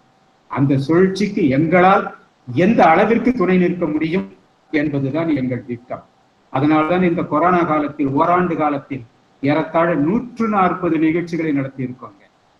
நல்லா நினைச்சு பாருங்க, 140 நிகழ்ச்சிகளை நடத்தி இருக்கோம். இன்றைக்கு இது 141வது நிகழ்ச்சி, நாளைக்கு 142வது நிகழ்ச்சி. ஆக எங்களை முழுவதும் இதற்காகவே நாங்கள் ஈகம் செய்து கொண்டுதான் உங்களிடம் பயணித்துக் கொண்டிருக்கிறோம். ஆக நாம் வெற்றி பெறுவோம். அந்த ஓடையும் ஒப்பக்கம் காணுதல் என்று சொல்வார்களே, அப்படி நாம் ஒவ்வொரு படிநிலையாக அந்த ஓடை வென்று கொண்டே வந்து ஒரு கட்டத்தில் உலகத்தில் நின்று பணி செய்ய முடியும் என்று நாங்கள் நினைக்கிறோம். அந்த வகையில் தான் உங்களை எல்லாம் இணைத்து இந்த 7 நாட்கள் உங்களோடு உறவாடினேன் என்று நினைக்கின்ற பொழுதே எனக்கு பெருமகிழ்ச்சியாக இருக்கிறது. ஏனென்றால் ஒரு 2 முறை தமிழகம் முழுதும் சுற்றுப்பயணம் செய்து திருக்குறள் எழுச்சியை உருவாக்கினோம். என்னென்ன குறைபாடுகள் திருக்குறள் சொன்னார்களோ அவற்றையெல்லாம் மாற்றி அமைத்து பெரும் புரட்சி செய்தோம். அதன் பிறகு தமிழ்நாடு முழுவதும் கிளை அமைப்புகள் உருவாக்கினோம், தூதர்களை உருவாக்கினோம். அதை முழுவதும் வாழ்ந்து காட்ட வேண்டும் என்ற நெறிமுறையை உண்டாக்கினோம். கொலால் உண்ணக்கூடாது, புகைப்பிடிக்கக்கூடாது, கள்ளருந்த ஒருவனுக்கு ஒருத்தி என்று வாழ்ந்து காட்ட வேண்டும். லஞ்சம் கொடுத்தல் வாங்கல் இருக்கக்கூடாது, பிற மத குறியீடுகள் அணியக்கூடாது, திருக்குறளை முழுமையாக கொள்ள வேண்டும், அதுவே வாழ்க்கை என கொள்ள வேண்டும். இப்படியெல்லாம் தூதர்களை நாங்கள் உருவாக்கினோம். இப்பொழுது அடுத்த தலைமுறையை உருவாக்குவதற்காக அவர்களிடம் பொறுப்பை ஒப்படைவதற்காக நாங்கள் காத்துக் கொண்டிருக்கிறோம். ஆக உலகத்தில் இருக்கின்ற அத்தனை இளைய தலைமுறைகள், 50 வயதுக்கு உட்பட்டவர்கள் எல்லாம் இதில் இணைந்து இதை அவர்கள் நாங்கள் ஒப்படைத்து நாங்கள் வழி நடத்தி கொண்டு இப்படி செய்யுங்கள் அப்படி செய்யுங்கள் என்று வழி நடத்த வேண்டும் என்ற நிலையில் தான் நாங்கள் இருக்கிறோம். ஆக அதற்கான வாய்ப்புகள் பெருகி வருகின்றன. உலகத்து சான்றோர் பெருமக்கள் எல்லாம் எங்களை நோக்கி வருவதை பார்க்கின்ற பொழுது நாங்கள் பெருமகிழ்ச்சி அடைகிறோம். எங்களிடம் உண்மை இருக்கிறது, உறுதி இருக்கிறது, தெளிவு இருக்கிறது, வள்ளுவம் இருக்கிறது. அதனால் அது வெல்லும் வெல்லும் வெல்லும் என்ற உண்மையில் நாங்கள் நம்புகிறோம். நன்றி, வணக்கம். நாளைக்கு திறனறி தேர்வில் நாம் சந்திப்போம். ஐயா, அந்த திறனறி தேர்வு எத்தனை மணிக்குங்கயா?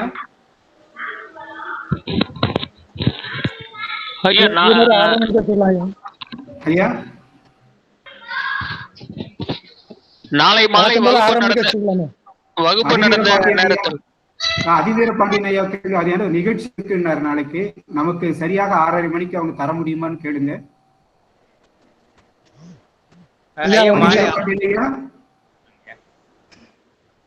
ஐயா அவர்களுக்கு நன்றி தெரிவித்துக் கொள்கிறோம். தெளிவுறவே அறிந்திடுதல், தெளிவு தர மொழிந்திடுதல் என்று பாரதி சொன்னார்னா, அந்த இத்தனை தெளிவோடு கற்றுக்கொண்டிருப்பதனால், அறிந்து கொண்டிருப்பதனால், உணர்ந்து கொண்டிருப்பதனால், அவற்றையெல்லாம் கேட்கிறபடியெல்லாம் அவர்களுக்கு ஏற்கின்ற வகையிலே தெளிவான விளக்கங்கள் அளித்து மிகச் சிறப்பாக நடத்திய ஐயா அவர்களுக்கு உலக திருக்குறள் சான்றோர்களின் சார்பிலே நன்றியை தெரிவித்துக் கொள்கிறோம். இப்பொழுது முறைப்படி ஐயா அதிவீர பாண்டியன் ஐயா இருக்கீங்களா? ஐயா இருக்கங்க.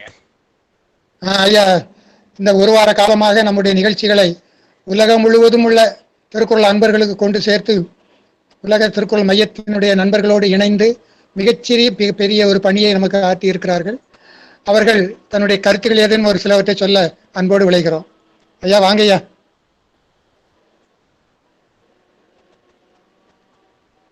எங்கள் வளமும் மங்காத தமிழன்று சங்கே முழங்கு. உலக திருக்குறள் கூட்டமைப்பிற்கு எங்களது பைந்தமிழ் இலக்கிய பேரவையின் சார்பாக பணிவன்பான வணக்கத்தை முதலில் தெரிவித்துக் கொள்கின்றேன்.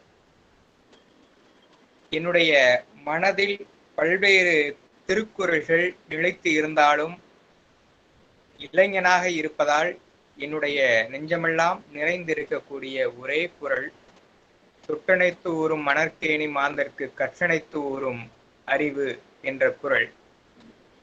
ஆற்று பகுதியில் மணலை தோண்ட தோண்ட நீர் பெருகுவதைப் போல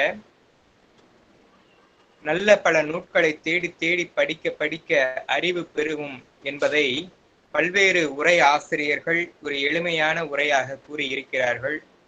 இதுவரை பலர் திருக்குறளை விரும்பி படித்தவர்கள் அல்லது எளிமையாக படிக்க ஆசைப்பட்டவர்கள் இந்த விளக்கத்தை படித்திருக்கிறார்கள். அந்த வகையில் நாங்கள் எல்லாம் பல்வேறு நூல்களை தேடி விரும்பி படிக்கக்கூடிய வயதில் இருக்கின்றோம். எங்களை போன்றவர்களுக்கு ஒரு அரியதொரு நிகழ்வாக உலக திருக்குறள் கூட்டமைப்பின் சார்பாக நடத்தப்படுகின்ற திருக்குறள் குறித்தான ஒரு ஆகப்பெரிய சிந்தனைகளை விதைத்து கொண்டிருக்கக்கூடிய திருக்குறள் தூயர் முனைவர் மோகனராசா ஐயா அவர்களுடைய உரை கேட்பதற்கு வாய்ப்பு கிடைத்ததை எண்ணி நாங்கள் உள்ளபடியே மகிழ்வு பெறுகின்றோம். ஐயா அவர்களை வணங்கி வரவேற்கின்றோம்.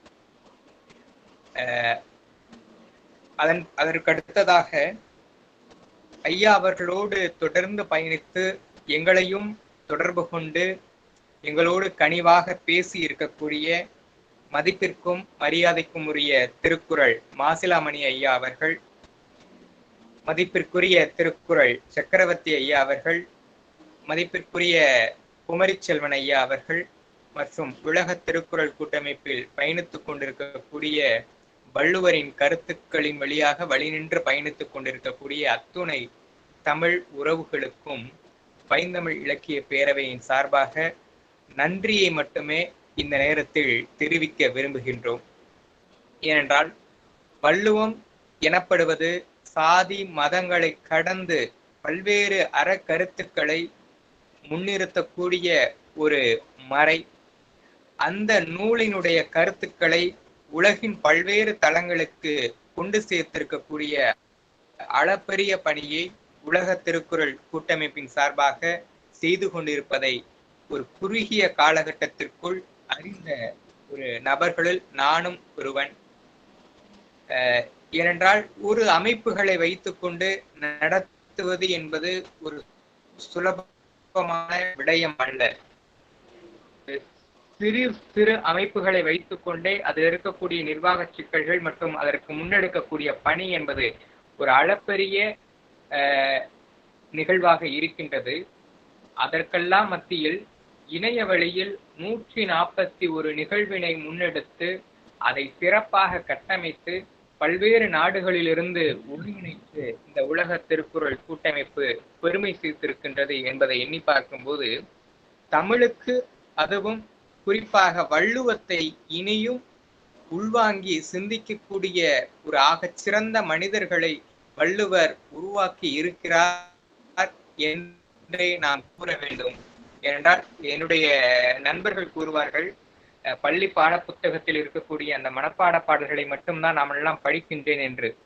ஆனால் அதையெல்லாம் விடுத்து இங்கு இருக்கக்கூடிய இயங்கலை வாயிலாக இணைந்த தமிழ் உறவுகளும், உள்ளத்தில் வள்ளுவத்தை கொண்டிருக்கக்கூடிய தமிழ் உறவுகளும் வள்ளுவத்தையே தன்னுடைய உயிராக நேசித்து இதுவரை பல்வேறு ஆய்வு நூல்களை வெளியிட்டு தன்னுடைய இயக்கம் சார்ந்த திருக்குறள் தூயர்களை உருவாக்கி ஆகச் சிறந்த நூல்களை வெளியிட்டு ஆய்வு நோக்கில் வள்ளுவத்தை வழிநடத்தி செல்லக்கூடிய திருக்குறள் தூயர் மோகனராசு ஐயா அவர்களை நன்றியோடு எத்தனை முறை வணங்கினாலும் அது ஏற்புடையதுதான்.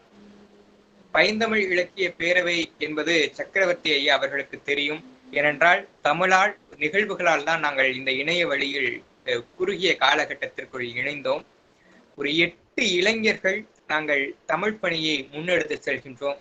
அதற்கு பல்வேறு அமைப்புகள் ஆதரவு தெரிவித்திருக்கின்றன. எங்களது வளர்ச்சியில் எங்களோடு தொடர்ந்து இதற்கு முன்னர் வளரி பன்னாட்டு கவிஞர் பெருமன்றம் மற்றும் அறம் தமிழ் பண்பாட்டு மையம் இணைந்து செயலாற்றி இருக்கின்றது. வள்ளுவத்தை முன்னிறுத்தி இன்னும் பல செயல்களை நாம் செய்ய வேண்டும் என்ற எங்களுக்குள் ஒரு உத்வேகத்தை ஏற்படுத்திய ஒரு பெரிய அமைப்பு உலக திருக்குறள் மையம். அதை நாங்களும் செய்வதற்காக ஆவலாக இருக்கின்றோம். எங்களுடைய செயல்பாடுகள் குறித்தும் எங்களுக்கு ஆலோசனைகள் வழங்குவதற்கான முறைகள் குறித்தும் ஒரு சில கருத்துக்களை மட்டும் முன்வைத்து ஆன்றோர்கள் நிறைந்திருக்க அவைக்கு இடம் விடலாம் என்று நினைக்கின்றேன். பைந்தமிழ் இலக்கிய பேரவை முதற்கட்டமாக 8 இளைஞர்களை, அதுவும் குறிப்பாக கல்லூரி பயிலக்கூடிய மாணவர்கள் ஒருங்கிணைத்து செயலாற்றக்கூடிய ஒரு அமைப்பு. அது ஆரம்ப காலகட்டத்தில் 10 நோக்கங்களை முன்வைத்து இருந்தது. தேமுதிர தமிழோசை உலகெங்கும் பரவும் வழி செய்த வேண்டும், உலகளாவிய தமிழர்களை ஒருங்கிணைத்து தமிழ் மொழிதனை வளர்ப்பது, மொழி சார்ந்த ஆய்வுகளை முன்னெடுப்பது, மொழி சார்ந்த கவிஞர்களை, கலைஞர்களை, ஆளுமையாளர்களை அடையாளப்படுத்துவது, தமிழ் ஆர்வலர்களை உருவாக்குவது மற்றும் ஊக்குவிப்பது, மொழி சார்ந்து பன்முக நோக்கில் கருத்தரங்கம், ஆய்வரங்கம், கவியரங்கம் நிகழ்த்துவது, இனம், மதம், நாடு கடந்து சகோதரத்துவம் பேணி மொழி பற்றுதனை வளர்ப்பது, ஒப்பீட்டு நோக்கில் தமிழ் மொழி இலக்கியங்களை பிற மொழி இலக்கியங்களோடு ஆராய்வது மற்றும் மொழிபெயர்ப்பு சார்ந்த பணிகளை முன்னெடுப்பது, புத்தம்புது கலை சொற்களை உருவாக்குவது, தமிழ் மொழி மற்றும் தமிழர்களின் பண்பாட்டு அடையாளங்களை எடுத்துரைப்பது, தாய் தமிழ் மொழியை அறிவியல் தமிழ் வளர்ச்சியோடு மேம்படுத்தி தொழில்நுட்பத்தின் மூலமாக தமிழ் மொழியின் பெருமையை எடுத்துரைப்பது என்று இந்த மொழி சார்ந்த பணிகளை செய்து கொண்டிருந்தாலும், இதற்கு முன்னர் வள்ளுவம் சார்ந்த பணியை செய்து கொண்டிருந்ததை நான் இந்த நேரத்தில் தெரிவிக்க விரும்புகின்றேன். இன்றைக்கு சமய சடங்குகளோடு திருமணம் நடைபெற்று கொண்டிருக்கின்றது. ஆனால் பைந்தமிழ் இலக்கிய பேரவை சமய சடங்கு திருமணங்கள் மீது நாட்டமில்லாமல் எங்களை யாரெல்லாம் தொடர்பு கொண்டு சமய சடங்குகளற்ற தமிழ் முறைப்படியான திருமணம் செய்ய விரும்புகிறேன் என்று கூறினார்களோ அவர்களுக்கு திருக்குறள் வழி திருமணம் செய்யக்கூடிய குறளாய்வு திருமண முறையை அறிமுகப்படுத்தி அதனை சிறப்பாக செய்து தரக்கூடிய ஆளுமைகளை நாங்கள் அறிமுகம் செய்திருக்கின்றோம். முன்பு கூட ஜெர்மனியிலிருந்து நான் அறிந்த ஒரு சிறந்த எழுத்தாளர், எங்களோடு கவிதை உறவு கொண்டிருக்கக்கூடிய நிம்மி சிவா அம்மா அவர்களுடைய மகனுடைய திருமணத்தை நாங்கள் சமய சடங்குகளற்று தமிழ் முறைப்படி நடத்த வேண்டும் அப்பா என்று கேட்டபோது உடனே குறளாய்வு முறையில் நடத்தலாம் அம்மா என்று தமிழ் திருமண முறைகளை எடுத்து கூறி இன்னும் ஒரு மாதங்களில் அவர்களுடைய திருமணம் இந்த கொரோனா காலகட்டத்திலும் ஜெர்மனியில் இருந்து கொண்டே குறளாய்வு முறைகள் திருக்குறளை மட்டும் முன்வைத்து திருமணம் நடைபெறவிருக்கின்றது. இது போன்ற வள்ளுவம் சார்ந்த கருத்துக்களை நாம் எல்லாம் கொண்டு செல்ல வேண்டும். அதற்காக உலக திருக்குறள் கூட்டமைப்பைச் சேர்ந்த திருக்குறள் தூயர் மோகனராசு ஐயா அவர்கள், சக்கரவர்த்தி ஐயா அவர்கள், குமரிச்செல்வன் ஐயா அவர்கள், மாசிலாமணி ஐயா அவர்கள் என அத்துணை பேருடைய ஆலோசனைகளும் அவர்களுடைய உதவிகளும் எங்களுக்கு என்றைக்கும் தேவைப்படும். உங்களுடைய வழிமொழிதலோடு உங்களது ஆலோசனைகளோடு பைந்தமிழ் இலக்கிய பேரவை எப்போதும் உங்களோடு தோழமை கொண்டிருக்கும். இந்த நேரத்தில் பைந்தமிழ் இலக்கிய பேரவையை வழிநடத்தி தலைமை ஆலோசகராக இருக்கக்கூடிய தூத்துக்குடி காமராஜ் கலை மற்றும் அறிவியல் கல்லூரியினுடைய தமிழ்துறை உதவி பேராசிரியர் முனைவர் மா முரளி ஐயா அவர்களுக்கும், பைந்தமிழ் இலக்கிய பேரவையினுடைய இணை ஒருங்கிணைப்பாளர் அன்பிற்கினிய சகோதரி கோமதி அவர்களுக்கும், பைந்தமிழ் இலக்கிய பேரவையுடைய பொருளாளர் அன்பிற்கினிய தம்பி தாமோதரன் அவர்களுக்கும், பைந்தமிழ் இலக்கிய பேரவையுடைய செயலாளர் அன்பிற்கினிய சகோதரி அமிதா அவர்களுக்கும், அமைப்பாளர் அன்பிற்கினிய தோழி சுபிக்ஷா அவர்களுக்கும், இணை செயலாளர் அன்பிற்கினிய சகோதரன் தெய்வம் அவர்களுக்கும், நெறியாளர் அன்பிற்கினிய சகோதரி செல்வராணி அவர்களுக்கும், எங்களோடு இருந்து ஊடக பொறுப்பாளர் பணியை மேற்கொண்டிருக்கக்கூடிய அன்பிற்கினிய தம்பி ரோஹித் அவர்களுக்கும் நன்றியை தெரிவித்து, ஏனென்றால் அவர்கள் எங்களோடு இணைந்து பணியாற்றவில்லை என்றால் நான் இந்த இடத்தில் ஒற்றை ஆளாக இருக்க முடியாது. அதை இந்த அமைப்பில் இருக்கக்கூடிய அனைவருக்கும் தெரியும்.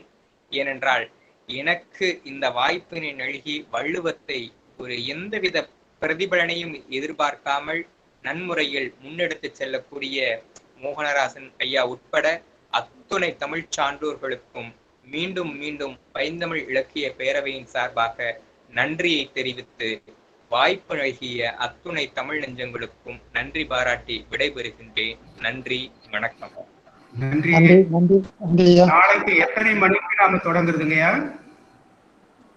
அதிவீரபாண்டியனையா காலை தாங்க நிகழ்வு வச்சிருக்கோம். நம்ம காலை சரியா வச்சுக்கலாங்கய்யா. 6:30 மணிக்கு வைக்கலாமா? வைத்துக் கொள்ளலாங்கய்யா, வைத்துக் கொள்ளலாம். எங்களுக்கு வேண்டியதுங்க மொத்தமே 1/2 மணி நேரம் தான் இருக்கு. ஏன்னா 20 நிமிடம் தான், 20 கேள்விகள் 20 நிமிடம் தான் ஆகும். ஒரு சில நேரங்கள்ல எங்களுக்கு இணைப்பு கிடைக்கவில்லைன்னு சில பேர் சொல்லுவாங்க. அவங்களுக்கு கொஞ்ச நேரம் ஒரு 5 நிமிடங்கள் அப்படி தருகின்ற பொழுது ஏறத்தாழ 3/4 மணி நேரத்திற்குள் எல்லாமே முடிந்துடும். சரிங்க சரிங்க. அப்ப நம்ம 6:30க்கு தொடங்கினப்ப சரியா தொடங்கினால உங்க பணிகள் முதல்ல பார்த்துருங்க. 6:30 தொடங்கிடலாம். நல்லது, நன்றி ஐயா. இரண்டாவது, இந்த இளைஞர் இவ்வளவு உணர்வோடு பேசியது என்பது எனக்கு பெரும் மகிழ்ச்சியாக இருக்கிறது. ஏனென்றால் இந்த இளைஞர்களை வைத்துத்தான் அடுத்த தலைமுறையை நாம நகர்த்த வேண்டி இருக்கிறது. எங்களை பொறுத்தவரை பிறப்பு முதல் இறப்பு வரை எல்லா நிகழ்வுகளும் திருக்குறள் மட்டும்தான், வேற எந்த ஒன்றும் இல்லை. பிறப்பு குழந்தைக்கு தொட்டிலில் போடுகிறோம் என்று சொன்னாலும் திருக்குறள் தான், பெயரிட்டாலும் திருக்குறள் தான், ஓராண்டு திருக்குறள் தான்.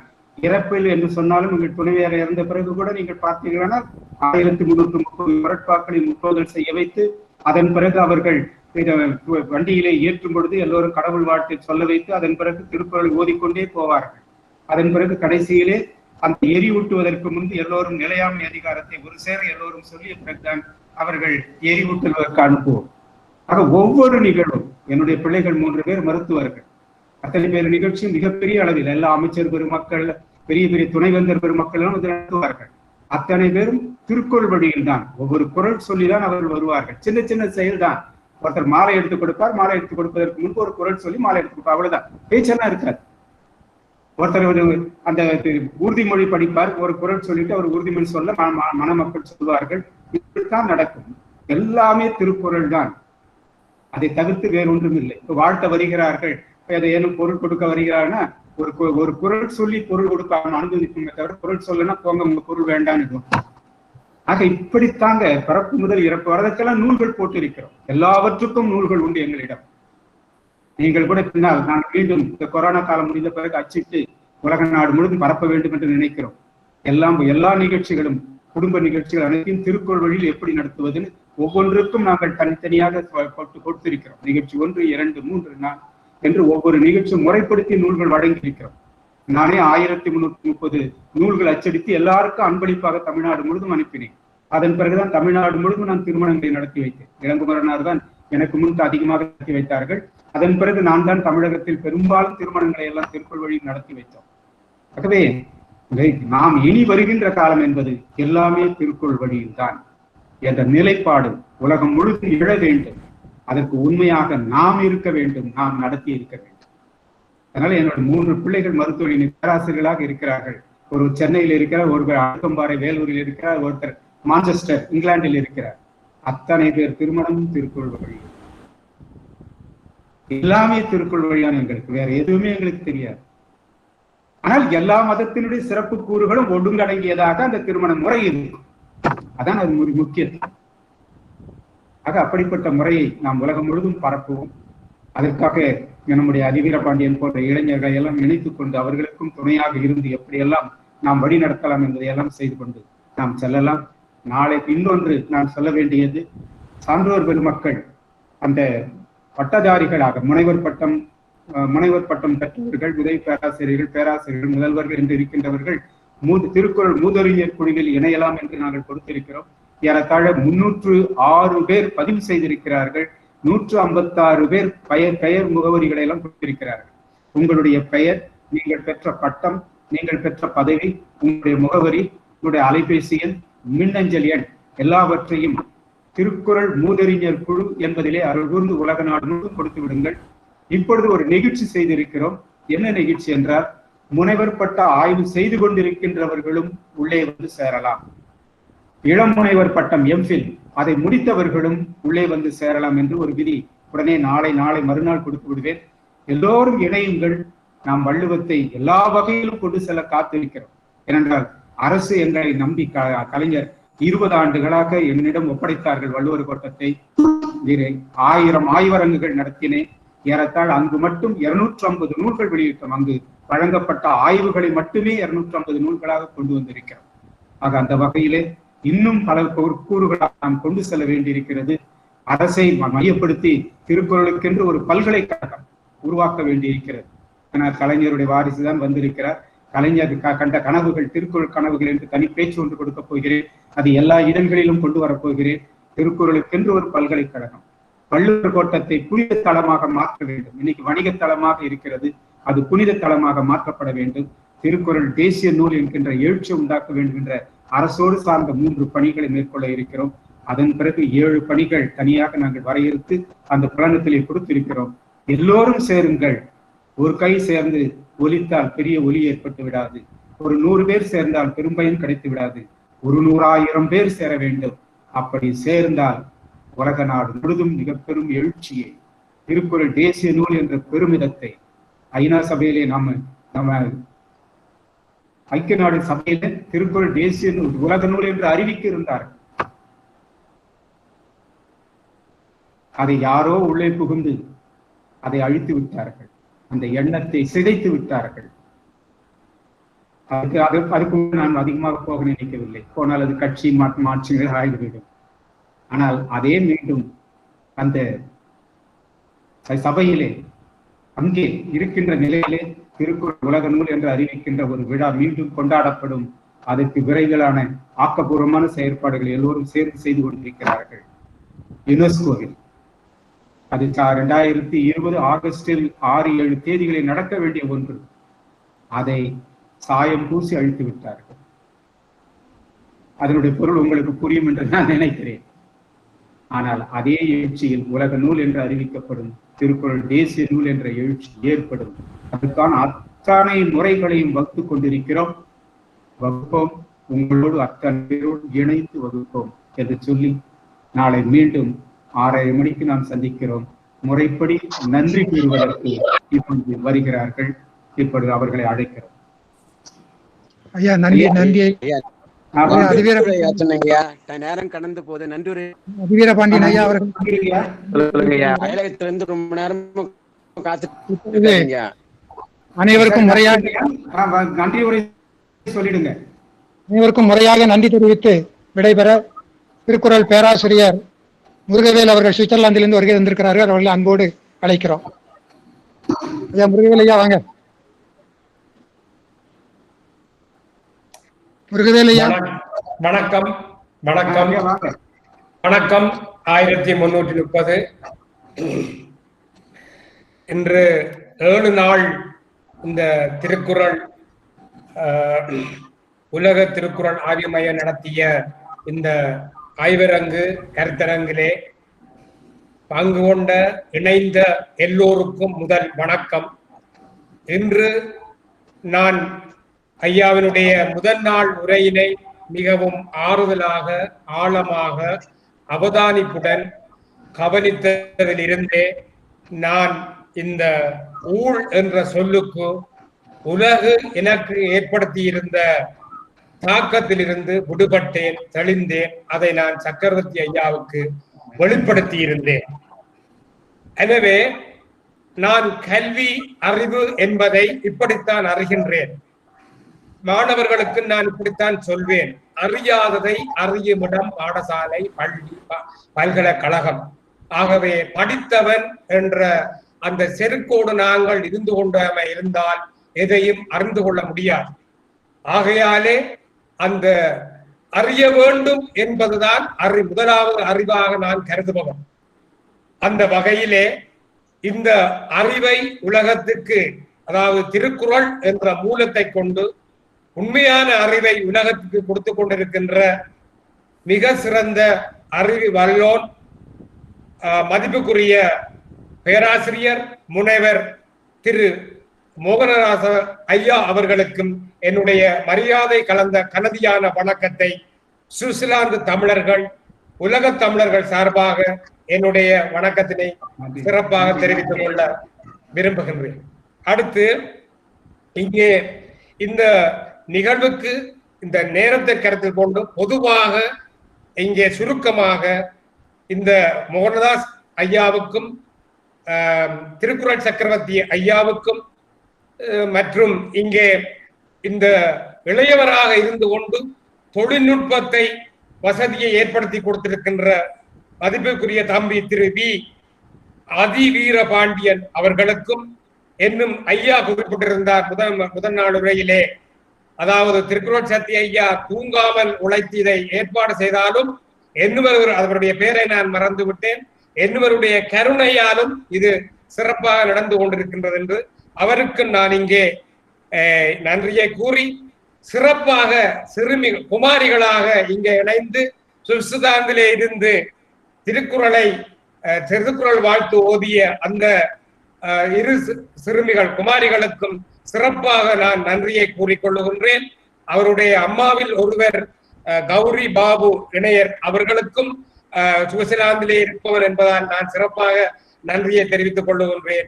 ஏனைய இங்கே திருக்குறளால் இணைந்த உலக தமிழர்கள் அனைவருக்கும் இங்கே நன்றியை கூறி, பொதுவாக உண்மையிலே சிறப்பான தெளிதலை புரிதலை ஏற்படுத்திய இந்த ஆய்வரங்கத்துக்கு தெளிவரங்கத்துக்கு மிகவும் நான்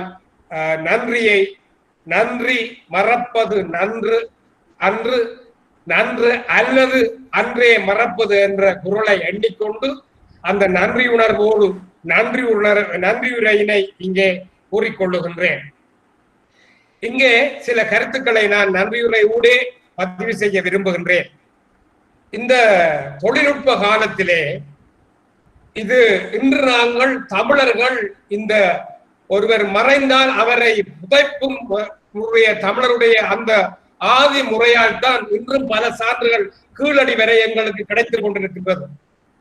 அது போன்றுதான் இந்த தொழில்நுட்ப பதிவும் எங்களுக்கு என்னும் எதிர்காலத்திலும், அல்லது இந்த விதியை ஊழி என்றால் விதி என்று நெப்பவர்களின் வழியில் நின்று சொல்லுகின்றேன். இது ஊழியின் மூலம், அதாவது இயற்கை முறைமையின் மூலம் இந்த உலகம் அழிந்தாலும் மீண்டும் இந்த தொழில்நுட்பத்தின் மூலம் இந்த ஆய்வுகள் பதிவுகள் திரும்ப கிடைக்கும். அந்த பதிவிலே நாங்கள் ஒளிக்கருவிகளை, அதாவது கமராக்களை சரியாக பயன்படுத்தாது படுத்திருந்து கொண்டு பல்லை குத்தி கொண்டிருந்து, இது நான் பல இடங்களில் பல காணொளிகளில் நான் அதாவது இணைய வழிகளிலே வலியுறுத்தி வருகின்றேன்.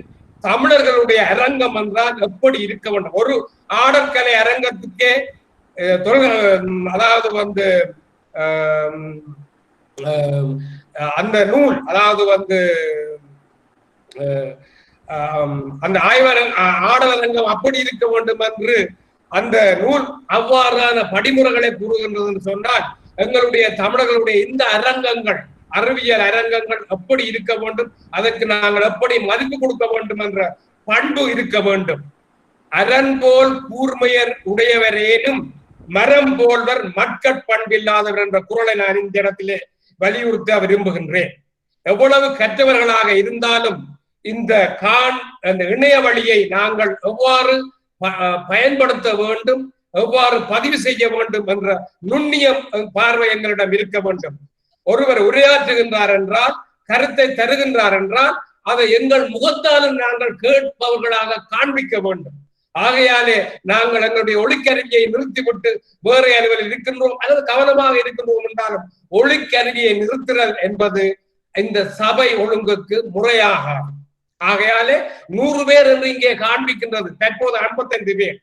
எங்கே அவர்களுடைய முகம்? ஐயா உரையாற்றுகின்ற போது அந்த அதாவது இயற்கை முறைமை, அதாவது ஒவ்வொருடைய முகத்தினுடைய எதிர்வினைவினை அவர் பார்க்கக்கூடியதாக இருக்கும். அதுக்கேற்ப அவர் கருத்துக்களை அங்கே தெளிவாக தருவார். ஆகையாலே இந்த இந்த தொழில்நுட்பங்களை நாங்கள் இவ்வாறு இந்த அதாவது வந்து 30,000 40,000 50,000